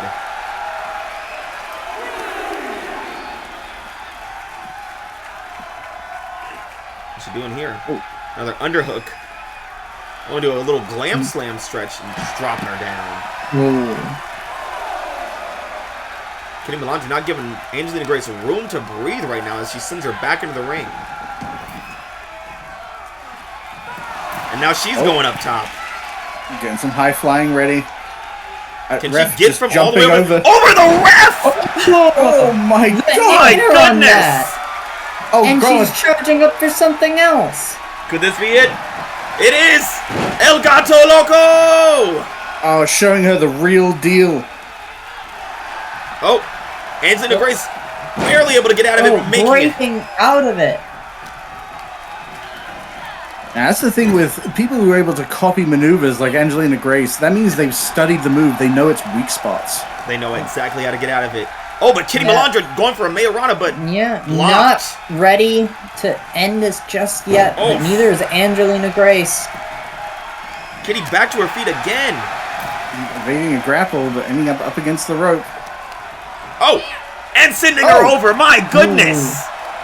What a showing from Malandra. Just making the wise choice not to leap out of the ring this time. Yeah, we saw her thinking about it. Well, you always got to think about it. That's true. Getting Unless you're Grace back into the Cyclone. ring. If you're Cyclone, you never think. You just jump and spin. Yeah, Cyclone is one of the only exceptions. Maneuvering around Okay, the ring, taking her picking time. her, Resting up. picking her approach. Oh, is she going back into it? Oh, no Oh. time wasted. El Gato Loco. Did Another you hold one. it this time? A tap No. from she's Angelina tapping. Grace. It's done. Kitty Malandra wins. And what a victory. She should be proud of herself after that show. Not an easy Looking competitor down. to beat. Looking down into Grace's eyes from above. That must have been intimidating. Now, Kitty Malandra's cat-like reflexes, agility, ability to quickly get right back to her feet after falling down. Amazing. And this is the Kitty Malandra I've been waiting to see for months. Yeah, again, I think it probably has a lot to do with the fact that Lucha Dragons are on a winning streak and she is not willing to let the boys carry her. Kicking litter over Grace. And look at that. Kitty Malandra ready to bring home some gold for the Lucha Dragons women's side. Can you imagine having 3 divisions owed to the Lucha Dragons? That would be an insane run. Something that we haven't seen here in UPW yet. A stable owning all the titles. Yeah, the Disciples of Darkness made an attempt for it, but I think the Lucha Dragons might actually have a shot. As of now, they are the closest ones to it. Wow, what a showing from her. Speaking of the Lucha Dragons, That's right. So, you know, I've been hearing some things. Obviously, Hercules Jimenez and Psycho Cyclone were beaten pretty badly at their match against Vicious and Delicious at Borrowed Time. And they are medically cleared to compete, but they have sustained some minor injuries here and there. But tonight, they go against their fellow luchadors and luchador-trained wrestlers, Los Guerreros, Loco Luis Lopez, and Leo Gutierrez. yeah, the Los Guerreros and the Lucha Dragons have had some matches in the past, but this is the first time either of them is a champion allowing the other to take them on. And that's what it is, I think, is almost a showing of respect. The champions giving the new guys not a shot at the title so much, but a shot at making a name for themselves against the champions. Yeah, what a nice thing for the Lucha Dragons to do, honestly. And Crush new people? to give him a shot. And, you know, the Lucha Dragons, after defeating the Brotherhood to get their title opportunity and then defeating Vicious and Delicious, I mean, the only people really standing in their way right now are Los Guerreros. So, you know, and until the Country Dominance gets back from the beating that they got from Vicious and Delicious a month ago, they're still recovering, turns out. You're saying that Los Guerreros are just, like, the scapegoat? Well, They're the team that gets thrown under the bus don't to put feed words in the my mouth. hungry machine of the Lucha Dragons Listen, Ava, don't until put words in my new mouth. blood can come and sate their I- thirst. Well, I didn't say all that. It's what you basically said. No. Now, I would interpret this as an opportunity for Los Guerreros to prove that they are worthy of an attempt at this championship. Whether they get it or not is obviously up to management, and if they can supersede all the other teams that have to go up against them. But the Lucha Dragons giving them a shot, giving them hello. Oh. Is a tornado tag Wearing match. something. On the way to the ring. I love that, At a like, combined graffiti weight of situation on the, 430 pounds. on the shirt there. Los Guerreros. Los Guerreros sporting some orange, literally brightening up their appearance a little bit from their typical greens. This is interesting. This is fun for them. I guess. Love the I like cape the green better. And, I mean, I guess this is a statement, because at Borrowed Time we saw the Lucha Dragons wearing, multiple colors, but mostly green as well. So, maybe to differentiate themselves from the veteran luchadors.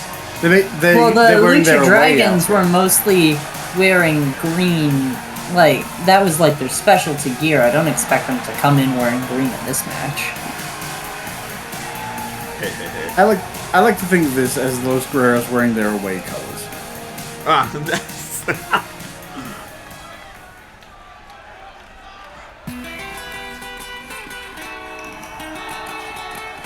Love that riff. Oh, and still from the vibe of the Feathered Serpent. Huh. Oh, okay. I think I understand what's going on. And their What do you think's going on here? At a combined weight. I think the Lucha Dragons, Los Guerreros saw the Lucha Dragons, saw that they stole their drip, and now are fighting to get it back. Oh, a little drama? Yeah. I mean, Lucha Los Dragons Guerreros- took the green from them, and now they need to show the Lucha Dragons that the green belongs to Los Guerreros. Well, we'll see how successful they are in that. I mean, I would argue the green is more an olive, where Los Guerreros was more like. Well, who's wearing green right now, and who? I mean, I don't think anyone. There, Camper. I don't think anyone was stopping Los Guerreros from wearing their green. Maybe they I too much don't green. think you understand the deep-rooted traditions of luchador and And color symbology. I will say that Los Guerreros here, they are kind of wearing that UPW orange right now, showing that they are part of the new blood, they are part of this new company. They want to... Also, I notice something interesting.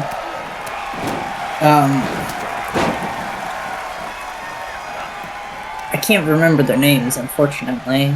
The one who is in... oh my god, 2 count already. The one who isn't Leo. Luis? Luis, yes. I noticed he came in wearing a mask, but took it off before entering the ring. That is true. Probably trying to show off his luchador training, but still not, abiding by wearing the mask, which is fine. Yeah. Everyone can do whatever they want. It seems that they're trying to actively antagonize Los Guerreros. Oh, I wouldn't say that. It is well established that Luis does not wear a mask in traditional lucha style. No, he doesn't. But then he wore one and still took it off, showing that he still considers himself above. Well, pretty soon he's gonna be wearing a fucking back brace because he's gonna die. I mean, that's what you get for antagonizing the champion. I would argue what he's likely doing is showing respect to the traditions of lucha, but also acknowledging he doesn't have a lot of practice fighting in a mask and doesn't want to cripple himself and thus his teammate. Yeah, they're Lucha the next generation. So he's inherently calling himself weak and invalid. I feel like you're looking for a lot of negatives. Well, this is a fun I'm match. not looking for them. They're presenting themselves Look to at them me. flipping It's around almost like crazy. like maybe if they came out wearing their standard gear, I would have just assumed everything was normal. But I can only read into if they are coming out wearing this new gear, I have to read into the intentions of it. And right now, it's a parade of disgrace and scorn from both sides to the other. And right now, the Puerto Rican cousins of the Los Guerreros are doing really good. Right, they're really pulling it together. You know, a little rough start, but now they seem to have gotten their win. Gotten their legs back under them. As Leo now goes for a pin on Hercules. Oh, instantly out. Oh, Hercules having none of it. Oh, chop right to the back. Psycho coming in, protecting his teammate. Oh, what a flip! Oh! Just having a seat right on top of Luis's shoulders. Oh, managing to miss the knee drop. But in the ring. Oh, my goodness.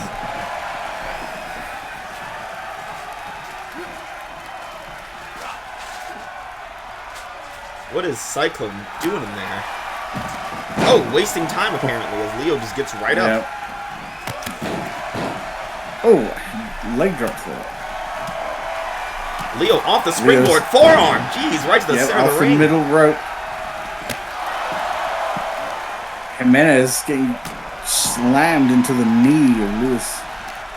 Lewis really holding his own outside, keeping the team separated. Giving Leo all the time he needs to get some offense in. Yeah, frankly, it's just true in any tag team match, but especially when you're up against the tag team champions, you want to keep them away from each other. It generally doesn't end well for anyone who lets them team up. And here comes a leg drop from Leo. Beautiful. Ooh. Perfectly executed on Psycho. Oh, what is Loco Luis doing out here? It's like he's trying to oh my, a little one-legged bring the pain, doing what he Awesome. can to humiliate Hercules Jimenez in front of you. He's trying to just keep them separated. I What's the think difference? Well, one's a tactical maneuver, and I'm sorry, that was a And the flying other's the drop kick. byproduct of said tactical maneuver. Now this is what I've been dying to see from our luchadors. A lot of high-flying rope action. Oh my god, oh, there's blood in the ring, or there's blood on the ground, there's blood somewhere. Yeah, that was a hell of a DDT from Jimenez. I think that was where the blood came from. What happened in the ring? I looked away and now they're both unconscious. I I always saw find a it DDT on the interesting outside, that we but can tell that someone's bleeding, but we don't know who I is believe or it's where. Leo in the ring. You can see a little red under the eye of his mask there. The way that it I'll appears take he your hit that word mat. for it. Jimenez throwing Lewis into the ring so he can rejoin his partner. Leo on the middle rope trying to show off, but oh! Hercules kicking the ropes, sending him down. Making sure Leo didn't get a really good position against his teammate. Here comes Luis trying to help out. And Cyclone got to have eyes in the Throw back right of the head. to the back, tossing him into the corner.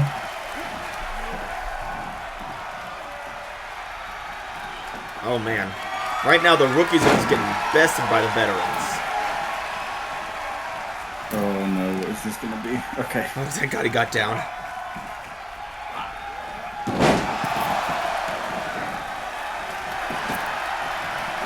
We're breaking that up. Oh. Oh my god, more blood. Oh, more Leo blood returning the drawn. favor to Psycho Cyclone. And now, oh, what's he going for here? Oh, Hercules fighting out of it. Chopping at the knee. Oh, Luis is also bleeding. Oh my god, everyone's bloody. There's so much blood. Good. Now, I will say, the Lucha Dragon should not be losing any blood after the match they just had. It's probably not good for their health at this rate. Yeah, they already suffered pretty. Oh, that was It was like a Pele reverse kick flip? there. That was beautiful. I was gonna say like a reverse flipping bicycle kick, but that makes more sense. Yeah, it has a name. Oh, Yeah, Luis trying to reverse go for a flipping pin. bicycle. Kick out at 1. Ooh, yeah, on One. They may be injured, but they are no less the dragons that has they to were be when a they bit took down Vicious and discouraging. Delicious. Oh, blocking that attempt there.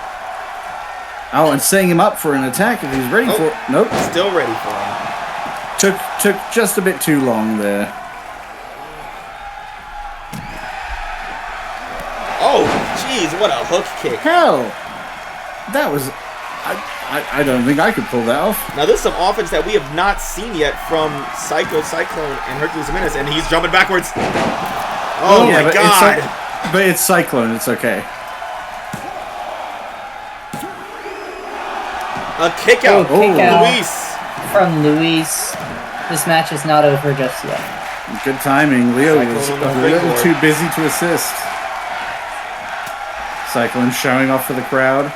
Showing how much he can grab those invisible squirrels. And Leo taking down Hercules.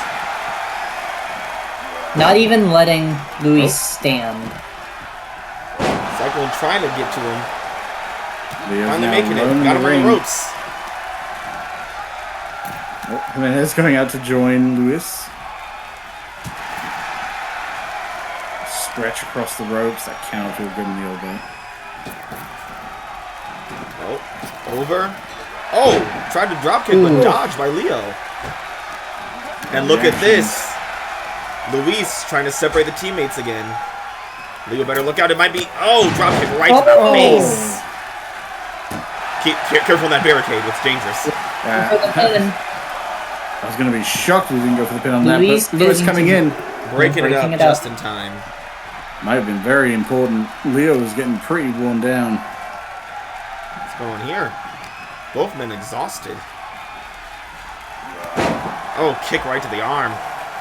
Jimenez up on his feet. Oh, busting his face with the knees. He looks Loco ready. Luis. He looks awake, but he better turn around. Oh my God, embarrassing. And a senton to cap it off. Suicide dive from Leo. Leaving his partner alone, hoping he can handle it. Oh my God, you see the way Hercules just goes up those ropes. Terrifying. Wow! Oh! What a leg drop, full extension. Yeah, if I were Leo, I'm not sure I would have left my opponent in the ring with Jimenez. That's, Hercules in a prime position to pin the opposition, chooses not to take it. And instead, waits look how he just for moved like Leo butter. to get back in the ring. He knew bringing Leo him was down. coming back. He knew his opponent was going to come back to No, help but his in the teammate. time it took for Leo to come back and get taken down, Loco Luis is back on his feet. Knees to the face, taking him out. No, but you have to consider, as soon as he starts pinning, he takes his eyes and his awareness off his opponent. I think he knew what was coming. He knew he wasn't going to make it through. Oh, you can never know anything. Luis fighting back there. And now going up to Cyclone. Luis being Someone who's the unwilling workhorse. to take doesn't deserve to be champion. Lopez fighting like crazy right now. Cyclone reminding Luis who the champion is. Kicks him right in the neck. Just beating him all about the head and neck right now. I'm going for a pin right now. Close to the ropes though. He's very close to the rope. Oh, shoulder up. Our cameras didn't catch it, but Luis did get his shoulder up there at the very end. Yeah, we were too busy looking at the bicycle kick on the side of the... Which, you know, fair. The Cyclone's ready. It's storm season. He's turning around. My God. Fuck, he missed. Oh! Now Luis looking to capitalize. Straight to the face for his trouble. Meanwhile, Leo is taking advantage on the outside as well. Can Los Guerreros get this? He's up top. Luis going to the top rope. Oh, missing that leg drop. No one able to get anything off. Landing right on the tailbone, but they're not stopping him from... Oh, stunner off the handspring stunner. My goodness. Into the pin. Helicopter's been happening on the outside. Hercules is nowhere to be found. Jimenez is too distracted. Ooh, kick out. Cyclone doesn't need Hercules' help today. What is Luis going to do? He seems confused. He doesn't know what to do to put this away. When you punch a brick wall enough, eventually you have to give up. Listen, that's how people felt about Vicious and Delicious, but look how that turned out. Cassie Graves is a different story. But see, anyone can be defeated here at UPW, except for Cassie Graves. Yeah, and if you're part of the men's or women's division, you're likely to be defeated. Yeah. It said that every match someone is defeated. That is true. That is statistical fact. 100% of matches have a loser. Sometimes two. At least one loser. Or is he going to Luis drag him doing back everything into the he ring? can. Oh! No, he's going to just choke him out of the rope instead. Meanwhile, that dangerous haunted barricade is being a punisher to Hercules Jimenez. And I guess Leo's Los helping with Guerreros. that. Los Guerreros have taken over some control of this match. Uh-oh. Oh, what a tandem offense from Los Guerreros. Oh my god, look out! Oh! Ooh, tried to go for the suicide dive. Questionable how well it succeeded. Looks like he just kind of grazed him, but it seemed to do just enough damage to take Leo down. Looks like they decided to switch opponents.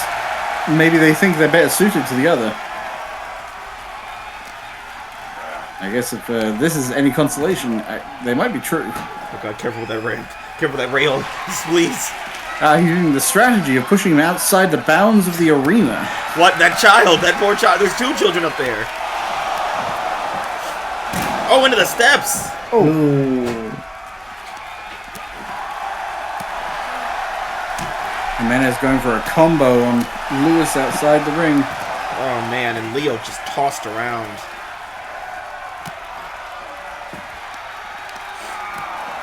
Oh, counter maneuver from Lewis. Oh! Grinding his teeth right into the kneecap. That's where teeth belong. There's just luchas everywhere. Love the Pele kicks. At least 3 of them. Don't worry, Psycho Cyclone's full of Pele kicks. He loves them too. Sending Luis Back into the ring. Checking on his partner. Fucking with Leo. Doing everything he can except pinning. The tag team way. And this time Leo Gutierrez looks exhausted. Loco Luis, barely moving, only just now starting to recover. But here comes Hercules to put him back in the ground.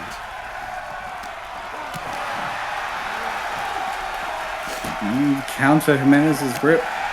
So a little fight left in Luis. Oh!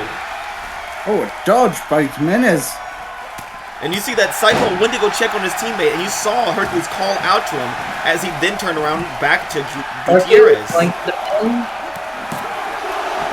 Another kick out! My goodness! No one is making any progress. Right now, Los Guerreros staying alive, just barely, blood trickling from both their foreheads, and wow!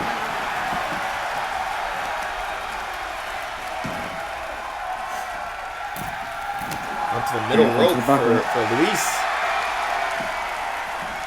Telling everyone to take a look at what's about to happen. Oh, Meteora from the middle rope! Is he climbing again?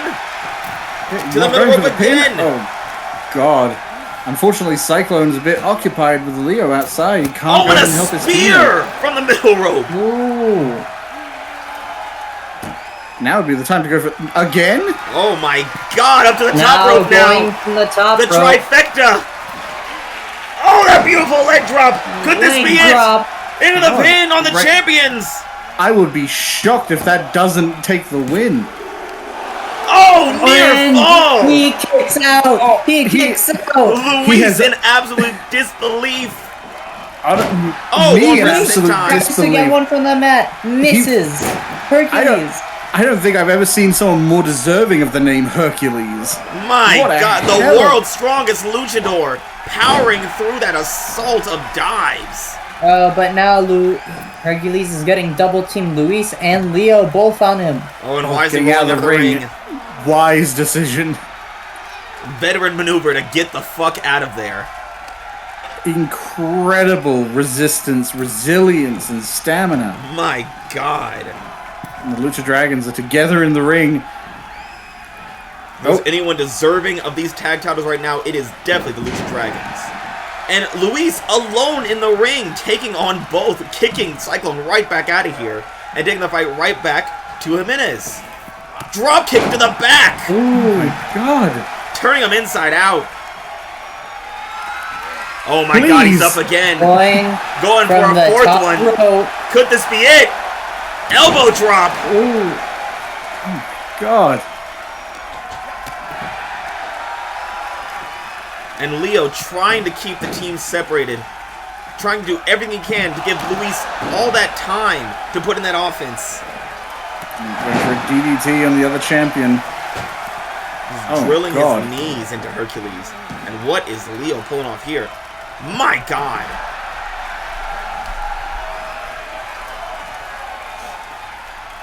Los Guerreros, we didn't expect them to put on the performance that they're putting on tonight, but my goodness. Luis trying to do everything he can to make sure that pin goes through. Putting in as much damage as possible before he tries to seal the deal. Oh, he's up top again. Another top rope. Oh my god, he's going for it! Big leg drop off the top rope! Cyclone is already done, he's gotta go for the cover! This could be it! 1, 2. Holy shit! And it is! They did it! They beat the Lucha Dragon! And not only did they beat Lucha Dragon, they pinned Hercules Jimenez, the man who has pinned Kenny Valentine twice! Incredible. Just wow. The fact that Los Guerreros, incredible competitors, obviously. The fact that Jimenez took what, 5 attacks from the top rope before finally staying down.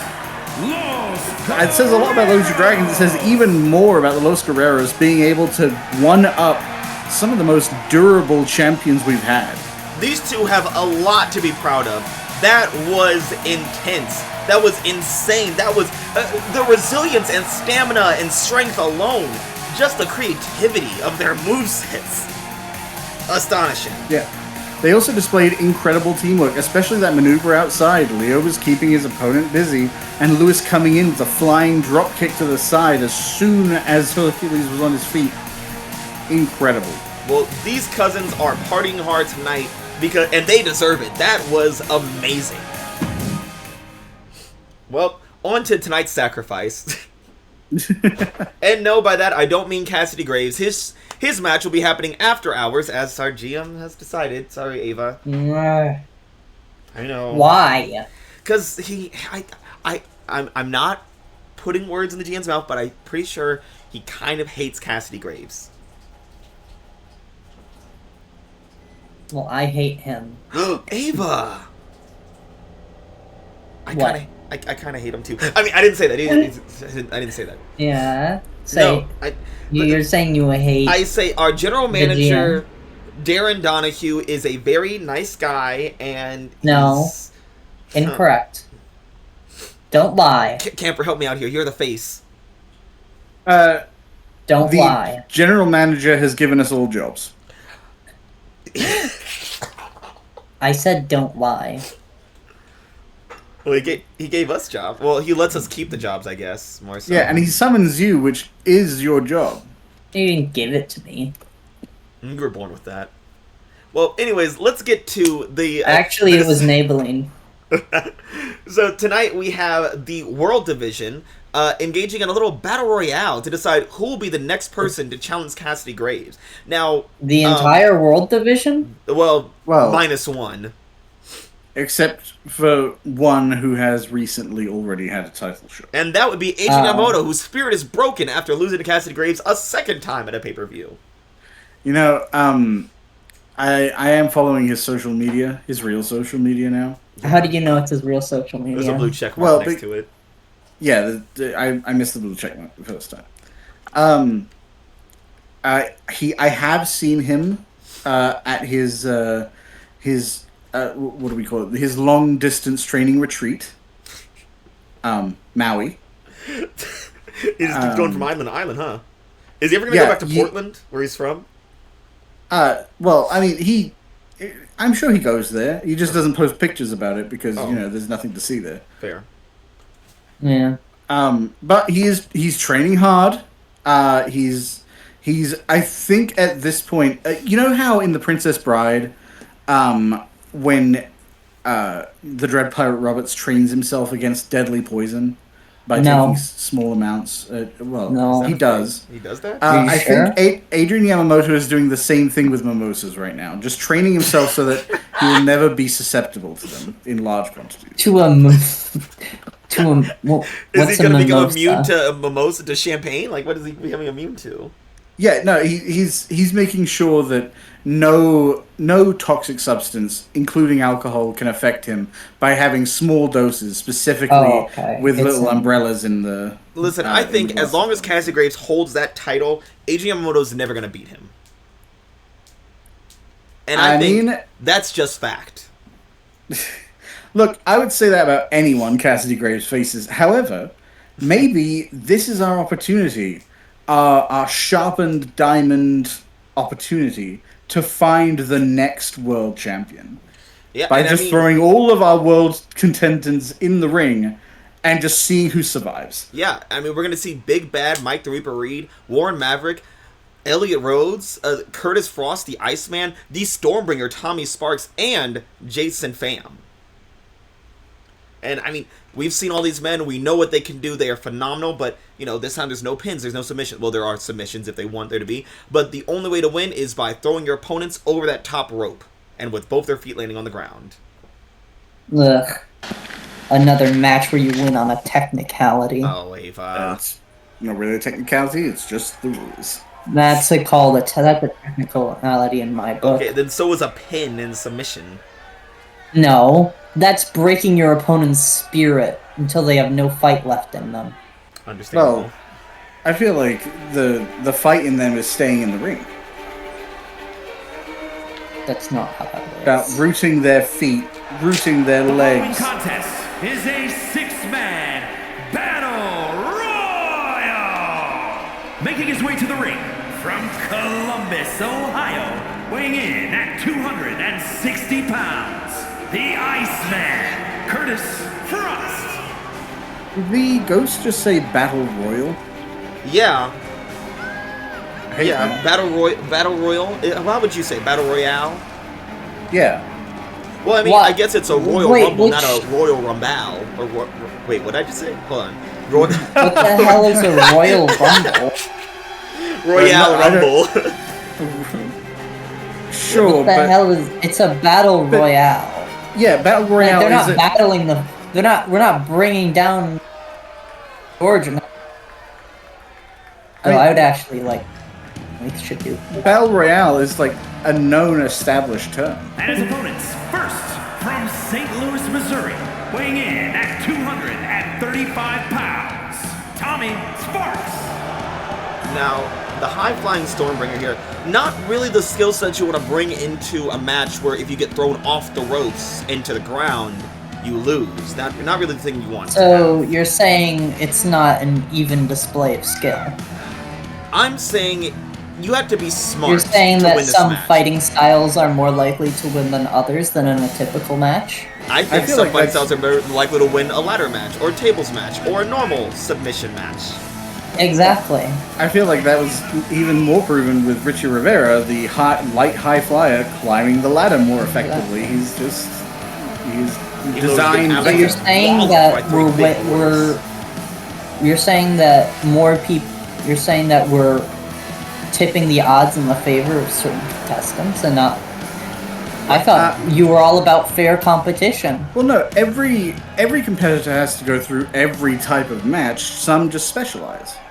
Yeah, just because Cassidy Graves is better at a normal one fall match, and he does have an advantage because he is unstoppable, doesn't mean that it's unfair to face. Well, no, hold on. Let me find a Well, different. then how come he's never been in a specialty match? Weighing in at Well, maybe that'll change an adrenaline. I don't know. Elliot Rose. I want to see if Cassidy Graves can stop going through a table. He probably could. He's very intelligent. I think the table would stiffen because he looked at it right. I would like to see that. Imagine Cassidy Graves gets thrown into a table from like 50 feet up, and the table's like, "Oh, sorry, sir, I didn't mean to. I'm not gonna cry." The table turns into ropes and bounces him back up. Oh no, the one elastic table that we had. Oh no, our blow-up table. All I'm saying is if you say everyone should do everything, then you should stick to your word. And Well, by no. you, I mean you, Darren Donahue. Okay, you're gonna get us in trouble again. Look, I love it when you get in trouble because only you get in trouble, Yeah, not because me. you clock out and disappear back to your realm. I don't choose when I clock out. Look, the reason that Cassidy Graves has not done one of these specialty matches is because he has been the champion. He has privileges by holding that title. And unfortunately, it means everyone else has to prove themselves in multiple different fields to get a chance at him. And then they have to fight Cassidy Graves, which means they go right back to the beginning. Maybe Cassidy Graves. Well, should go of through all the these ringer men then. here in the World Division, From Sydney, who is Australia, actually likely weighing to in at defeat Cassidy Graves? 245 pounds, Warren I mean, Maverick. Elliot Rhodes got a pretty decent ways into his match with him. I would love to see Reed go up against Cassidy Yeah, Graves. Mike Reed. I don't know if they've ever fought, actually. They have not. Mike Reed and Cassidy Graves have never encountered each other. And I'm going to say this, Well, neither has maybe. Warren Maverick. And I'm sure Warren Maverick is tired of being the poor man's Mike Reed. I'm not. Okay. I think he should learn his place. Well, look, if he does well in this match, he will go from the poor man's Mike Reed to discount Cassidy Graves. How about that? Oh my, how many times has he had to prove himself? He proved himself in the qualifiers. He proved himself at borrowed time. He shows that he is a resilient and dominant competitor.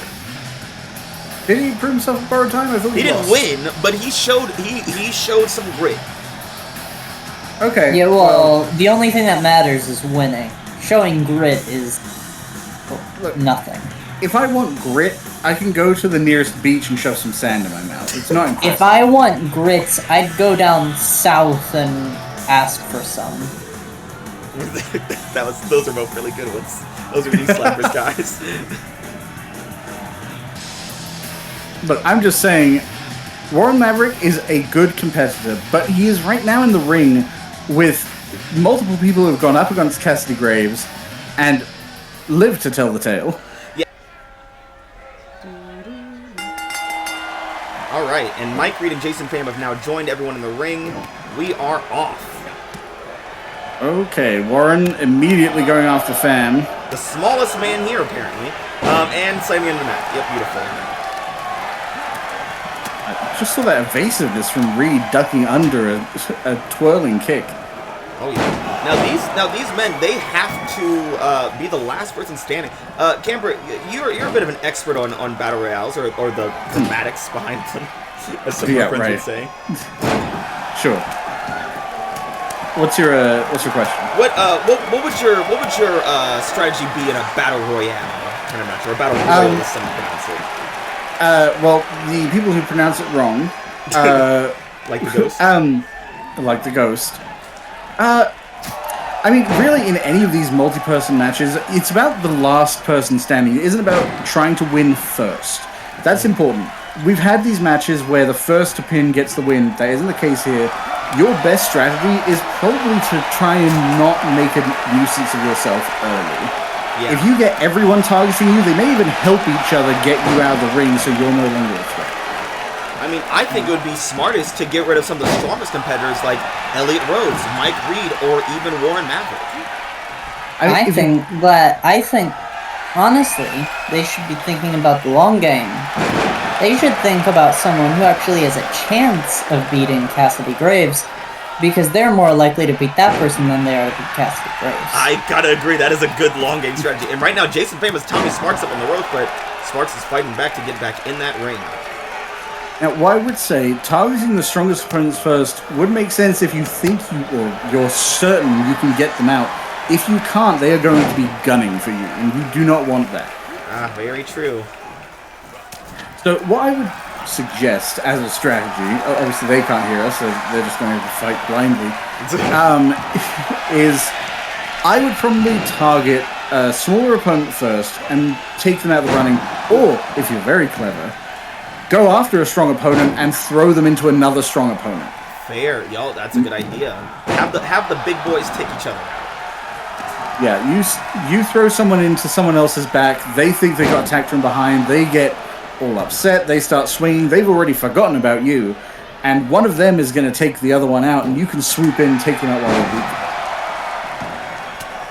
Not the most honorable strategy, I'll grant you, but it's well within the rules, and it's probably the best idea. Like, look at Warren Maverick right now, letting them deal with Mike the Reaper Reed, and then coming in for Frost, and then getting his shit kicked in because he's Warren Maverick. But like the idea was sound. Right now, not many attempts to get people out, just a lot of slapping and slaughtering. Well, it makes sense. You have to keep in mind, putting yourself up against the ring to get someone else out opens you up to getting ambushed from behind and thrown at yourself. Fan went for a big kick there, but it did not pay off as Elliot Rhodes woke up immediately. Yeah, let's see if there's some of that animosity from previous months comes through here. They are not friends. That is true. They do not like each other. Yeah, they ended their situationship, I think, amicably, honorably. But no, there's no love lost between the two. And Warren Maverick getting treated like the poor Mike Reed, or the poor man's Mike Reed, by Mike Reed himself. Yeah, Mike Reed allows no substitutes. Elliot Rhodes currently putting Tommy Sparks in a submission hold, it looks like. Oh gosh, he's wearing out his legs. Meanwhile, Jason Pham just got his head concaved by Warren Maverick. Oh, we can lift it up. Oh, the what other a side of nasty the rope. Alabama slam. Oh, dragging his head along the ropes. And, you know, I have one question here. Warren Maverick, you know, poor man's Mike Reed, still at least comparable somewhat to Mike Reed. Mike Reed is Mike Reed. Jason Pham, wonderful submission specialist. Elliot Rhodes, amazing freestyle wrestler. Even Tommy Sparks, beautiful high flyer with a direct decorated pass. Why is Chris Frost here? Because he happens to be in this division. Ah. You sure Adrian Yamamoto couldn't come back to replace him or something? Jesus. Well, that actually may be why he's here. Ah. Adrian Yamamoto, as I said, is currently making himself immune to mimosas, and could not be here tonight. Now, in this ring, four out of these 6 men, Cassidy Graves has defeated. Tommy Sparks, yes. Jason Pham, Elliot Rhodes, and Curtis Frost. Yeah. Mike Reed, Warren Maverick has not gone up against, but I'm sure it wouldn't be much of an issue with him. And it looks like Jason Pham's dreams are about to be crushed by the Reaper. And oh no. Oh, Sparks. Oh, what a kick! Ooh. Oh, God. Do you see the way his head whipped around? Oh, yeah. Sparks is full of energy right now, full of lightning. Mike Reed doing everything he can, trying to force Jason Pham over the top. Not succeeding. Elliot Rhodes looking to pick up where he left off. We're going for a hip toss. Like a vulture. Oh, Elliot Rhodes on the outside now. Fighting back against Sparks. Oh, an incredibly required counter by Rhodes. Now, all of these men just want the chance. That, for some of them, that second shot to face Cassidy, so they believe now they can do it right. Like Jason Pham did at one point. He believed he could do it right. Reed currently carrying Warren around like a suitcase. Little baby. Oh, looks like Elliot Rose is going for Mike Reed, but Curtis Frost took his thunder away. And Pham and Rhodes back together again.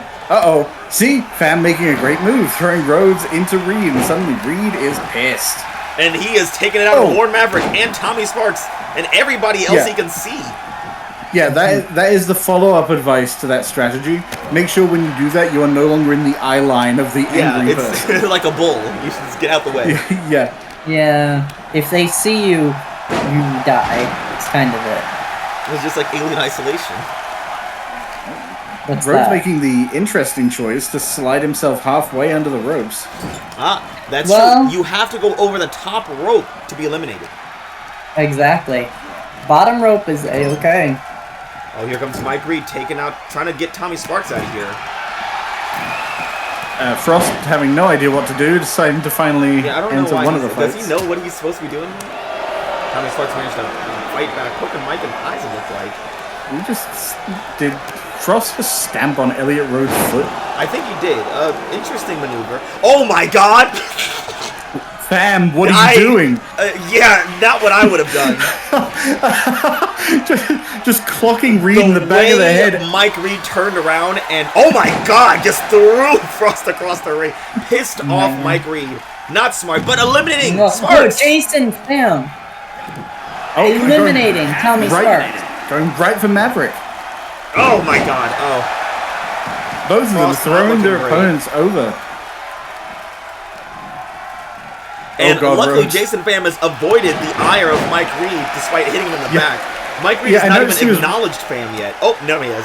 Never mind. I noticed he was running around to that side of the ring and then just turned around, decided to run the opposite direction. Rhodes coming in, actually almost saving Pham from Reed's ire as he refocuses on Warren. Oh, and Pham hitting... What are you doing? Jason, stop! Stop it! Jason you crazy Pham, bastard. whose new hobby seems to be poking the bear. Oh my goodness. Rhodes taunting Maverick and then immediately getting thrown to the ground. Rightfully so.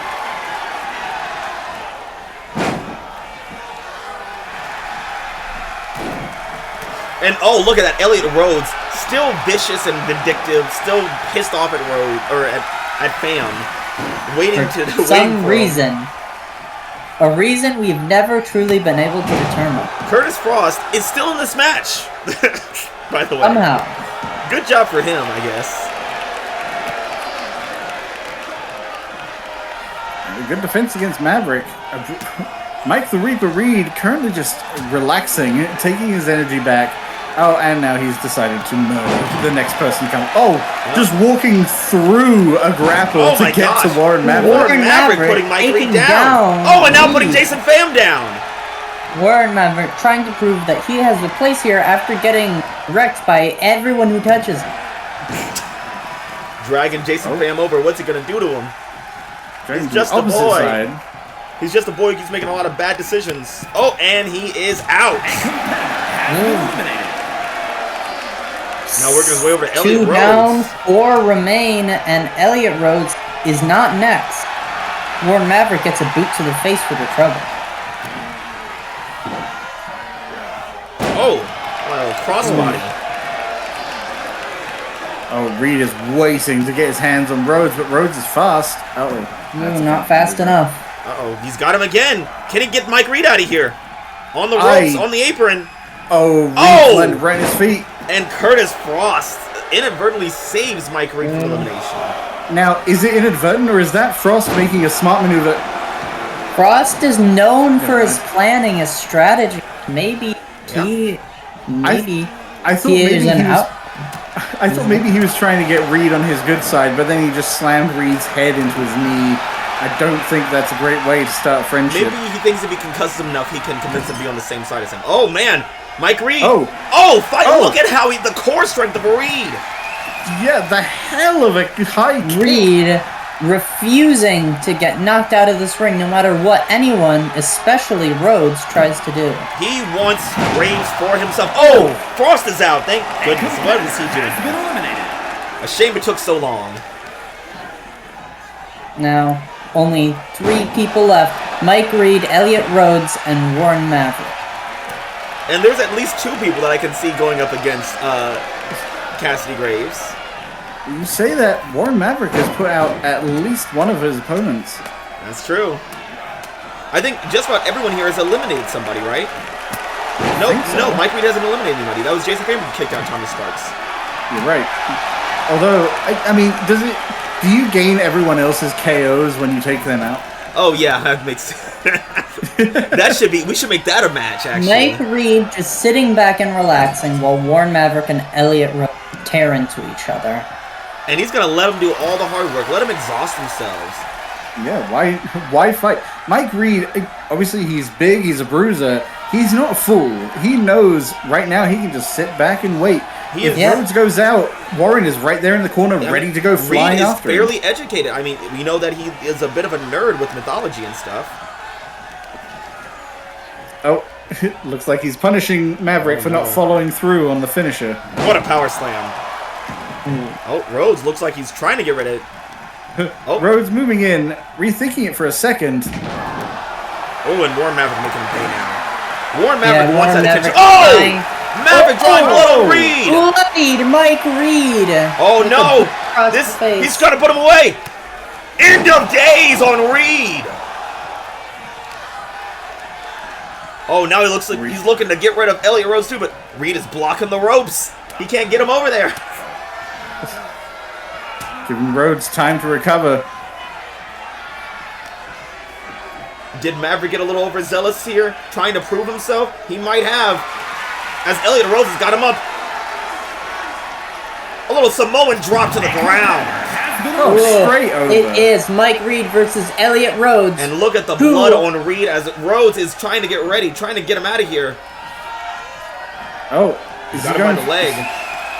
Reed trying is to hold holding it on over. desperately. For the other man over, trying to use Mike Reed's prodigious weight against him.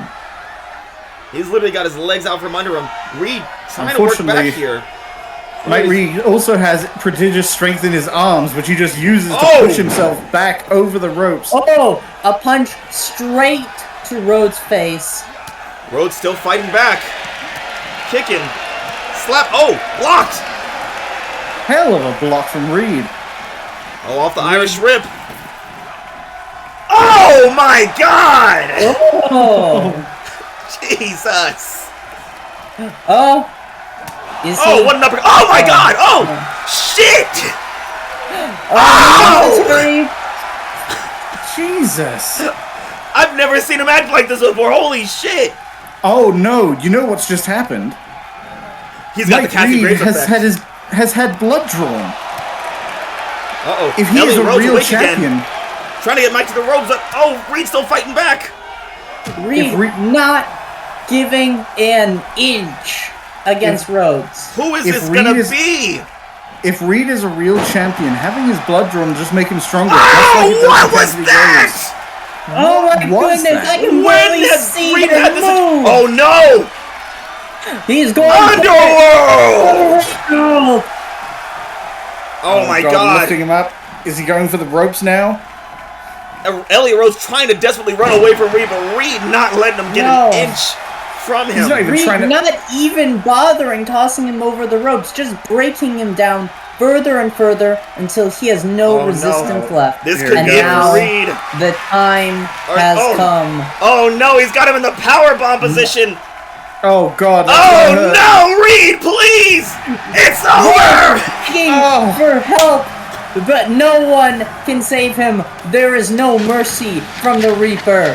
There is no mercy from Big Bad Mike the Reaper Reed. And this means that Mike Reed is going to be Cassidy Graves' next opponent for that title. Wow! Taking God an end of damn. days, blood draining from his face, tons of blood, and still just dismantling everyone. Just launching Rhodes across the ropes in a powerbomb. Reed. After that, if I was Cassidy Graves, I'd be a little bit worried of the Reaper. The blood draining across his face, almost like war paint. And he doesn't even seem proud yet. He doesn't seem satisfied. He wants Graves. Well, this is just a step for him. This Oh is my not. goodness. I know we were talking about this being the sacrifice. It just might be that they were all the sacrifice for Mike Reed. Are we sure that's his own blood? He didn't just wipe Did he the bring other's that blood blood with him? himself for power? Wow, wow, and wow again. What a fucking main event.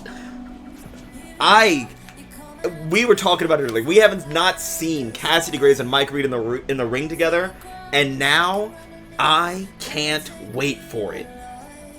Now, I was almost going to say it is inevitable to see them face each other, but there is always a possibility that Richie Rivera is going to make a real big mistake. And that would be the dumbest mistake of his fucking life to challenge either of those two. He would die looking at them. Richie Rivera should stay in the men's division where he belongs, because this has nothing to do with him. if Richie Rivera got in between these two titans that are about to go head to head, I do not like his chances. And Yeah. You're sure that this match is going to be untelevised? Because well, the match that Cassidy is about to have against let me check my notes out. Nathan Perez. Okay, whatever. That one's gonna be untelevised. oh, I don't give a shit about that. Yeah, fuck them. Yeah. But yeah, Mike Reed is going to be Cassidy Graves' opponent come Adrenaline. Wait, Ayla, you said you didn't care about that? Are you saying you agree with the general manager's opinion that certain matches shouldn't be televised? No. What a show to come back to after a phenomenal borrowed time and the match that Omar had. We had Los Guerreros pinning the brand new tag team champions in an astonishing match. Kitty Malandra joining her teammates, well, not anymore, who is trying to prove that she can be on the rise with the rest of her faction. Omar trying to scrape by and prove himself. We'll see what happens there. And then High Voltage showing that they are here to stay and prove themselves, even though the crowd may or may not have gotten involved there. Yeah. And don't forget, of course, our cursed women's title championship. How could I ever forget? At this point, I feel like it's hard to deny the curse. I mean, yeah. Extremely. Because Rachel Votta just got this title after beating Kendi Jordan, being undefeated since returning from Tenacity. And suddenly losing to Rhylee Thunder. And Rhylee Thunder here to stake her claim as the queen of Adrenaline, ready to take that title in whatever hardcore match is thrown her way. I mean, she could take that title, but at what cost? What's the point of taking the title if you can't even hold on to it? Well, I don't know. Maybe someday, maybe one day, there'll be someone who can turn things around and really hold on to that title.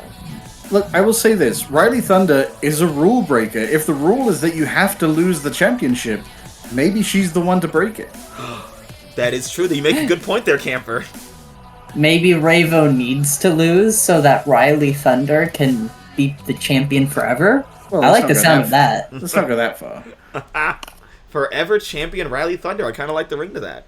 I do like that, yeah. I think Rhylee Thunder would like it too. Well, that's all for UPW tonight. Let me tell you, I'm thrilled already. October is one of my favorite months, and definitely. UPW is here to deliver with all the blood and pain and adrenaline that we need. Yeah, we've already had some fantastic matches in this opening week. It's only going to get crazier from here. My God. Well, Mike God. Mike God. I'm gonna call it now. This is Big Bad Mike the Reaper Reed's era. Okay, well, he is going up against Cassidy Graves, so let's temper our Do you see what he did expectations to all a those little other men bit. that Cassidy Graves has also beaten the shit out of? Yeah, well, that's kind of the point. Alright, well, that's all for tonight, folks. Until next time. Thank you for joining us. And good night.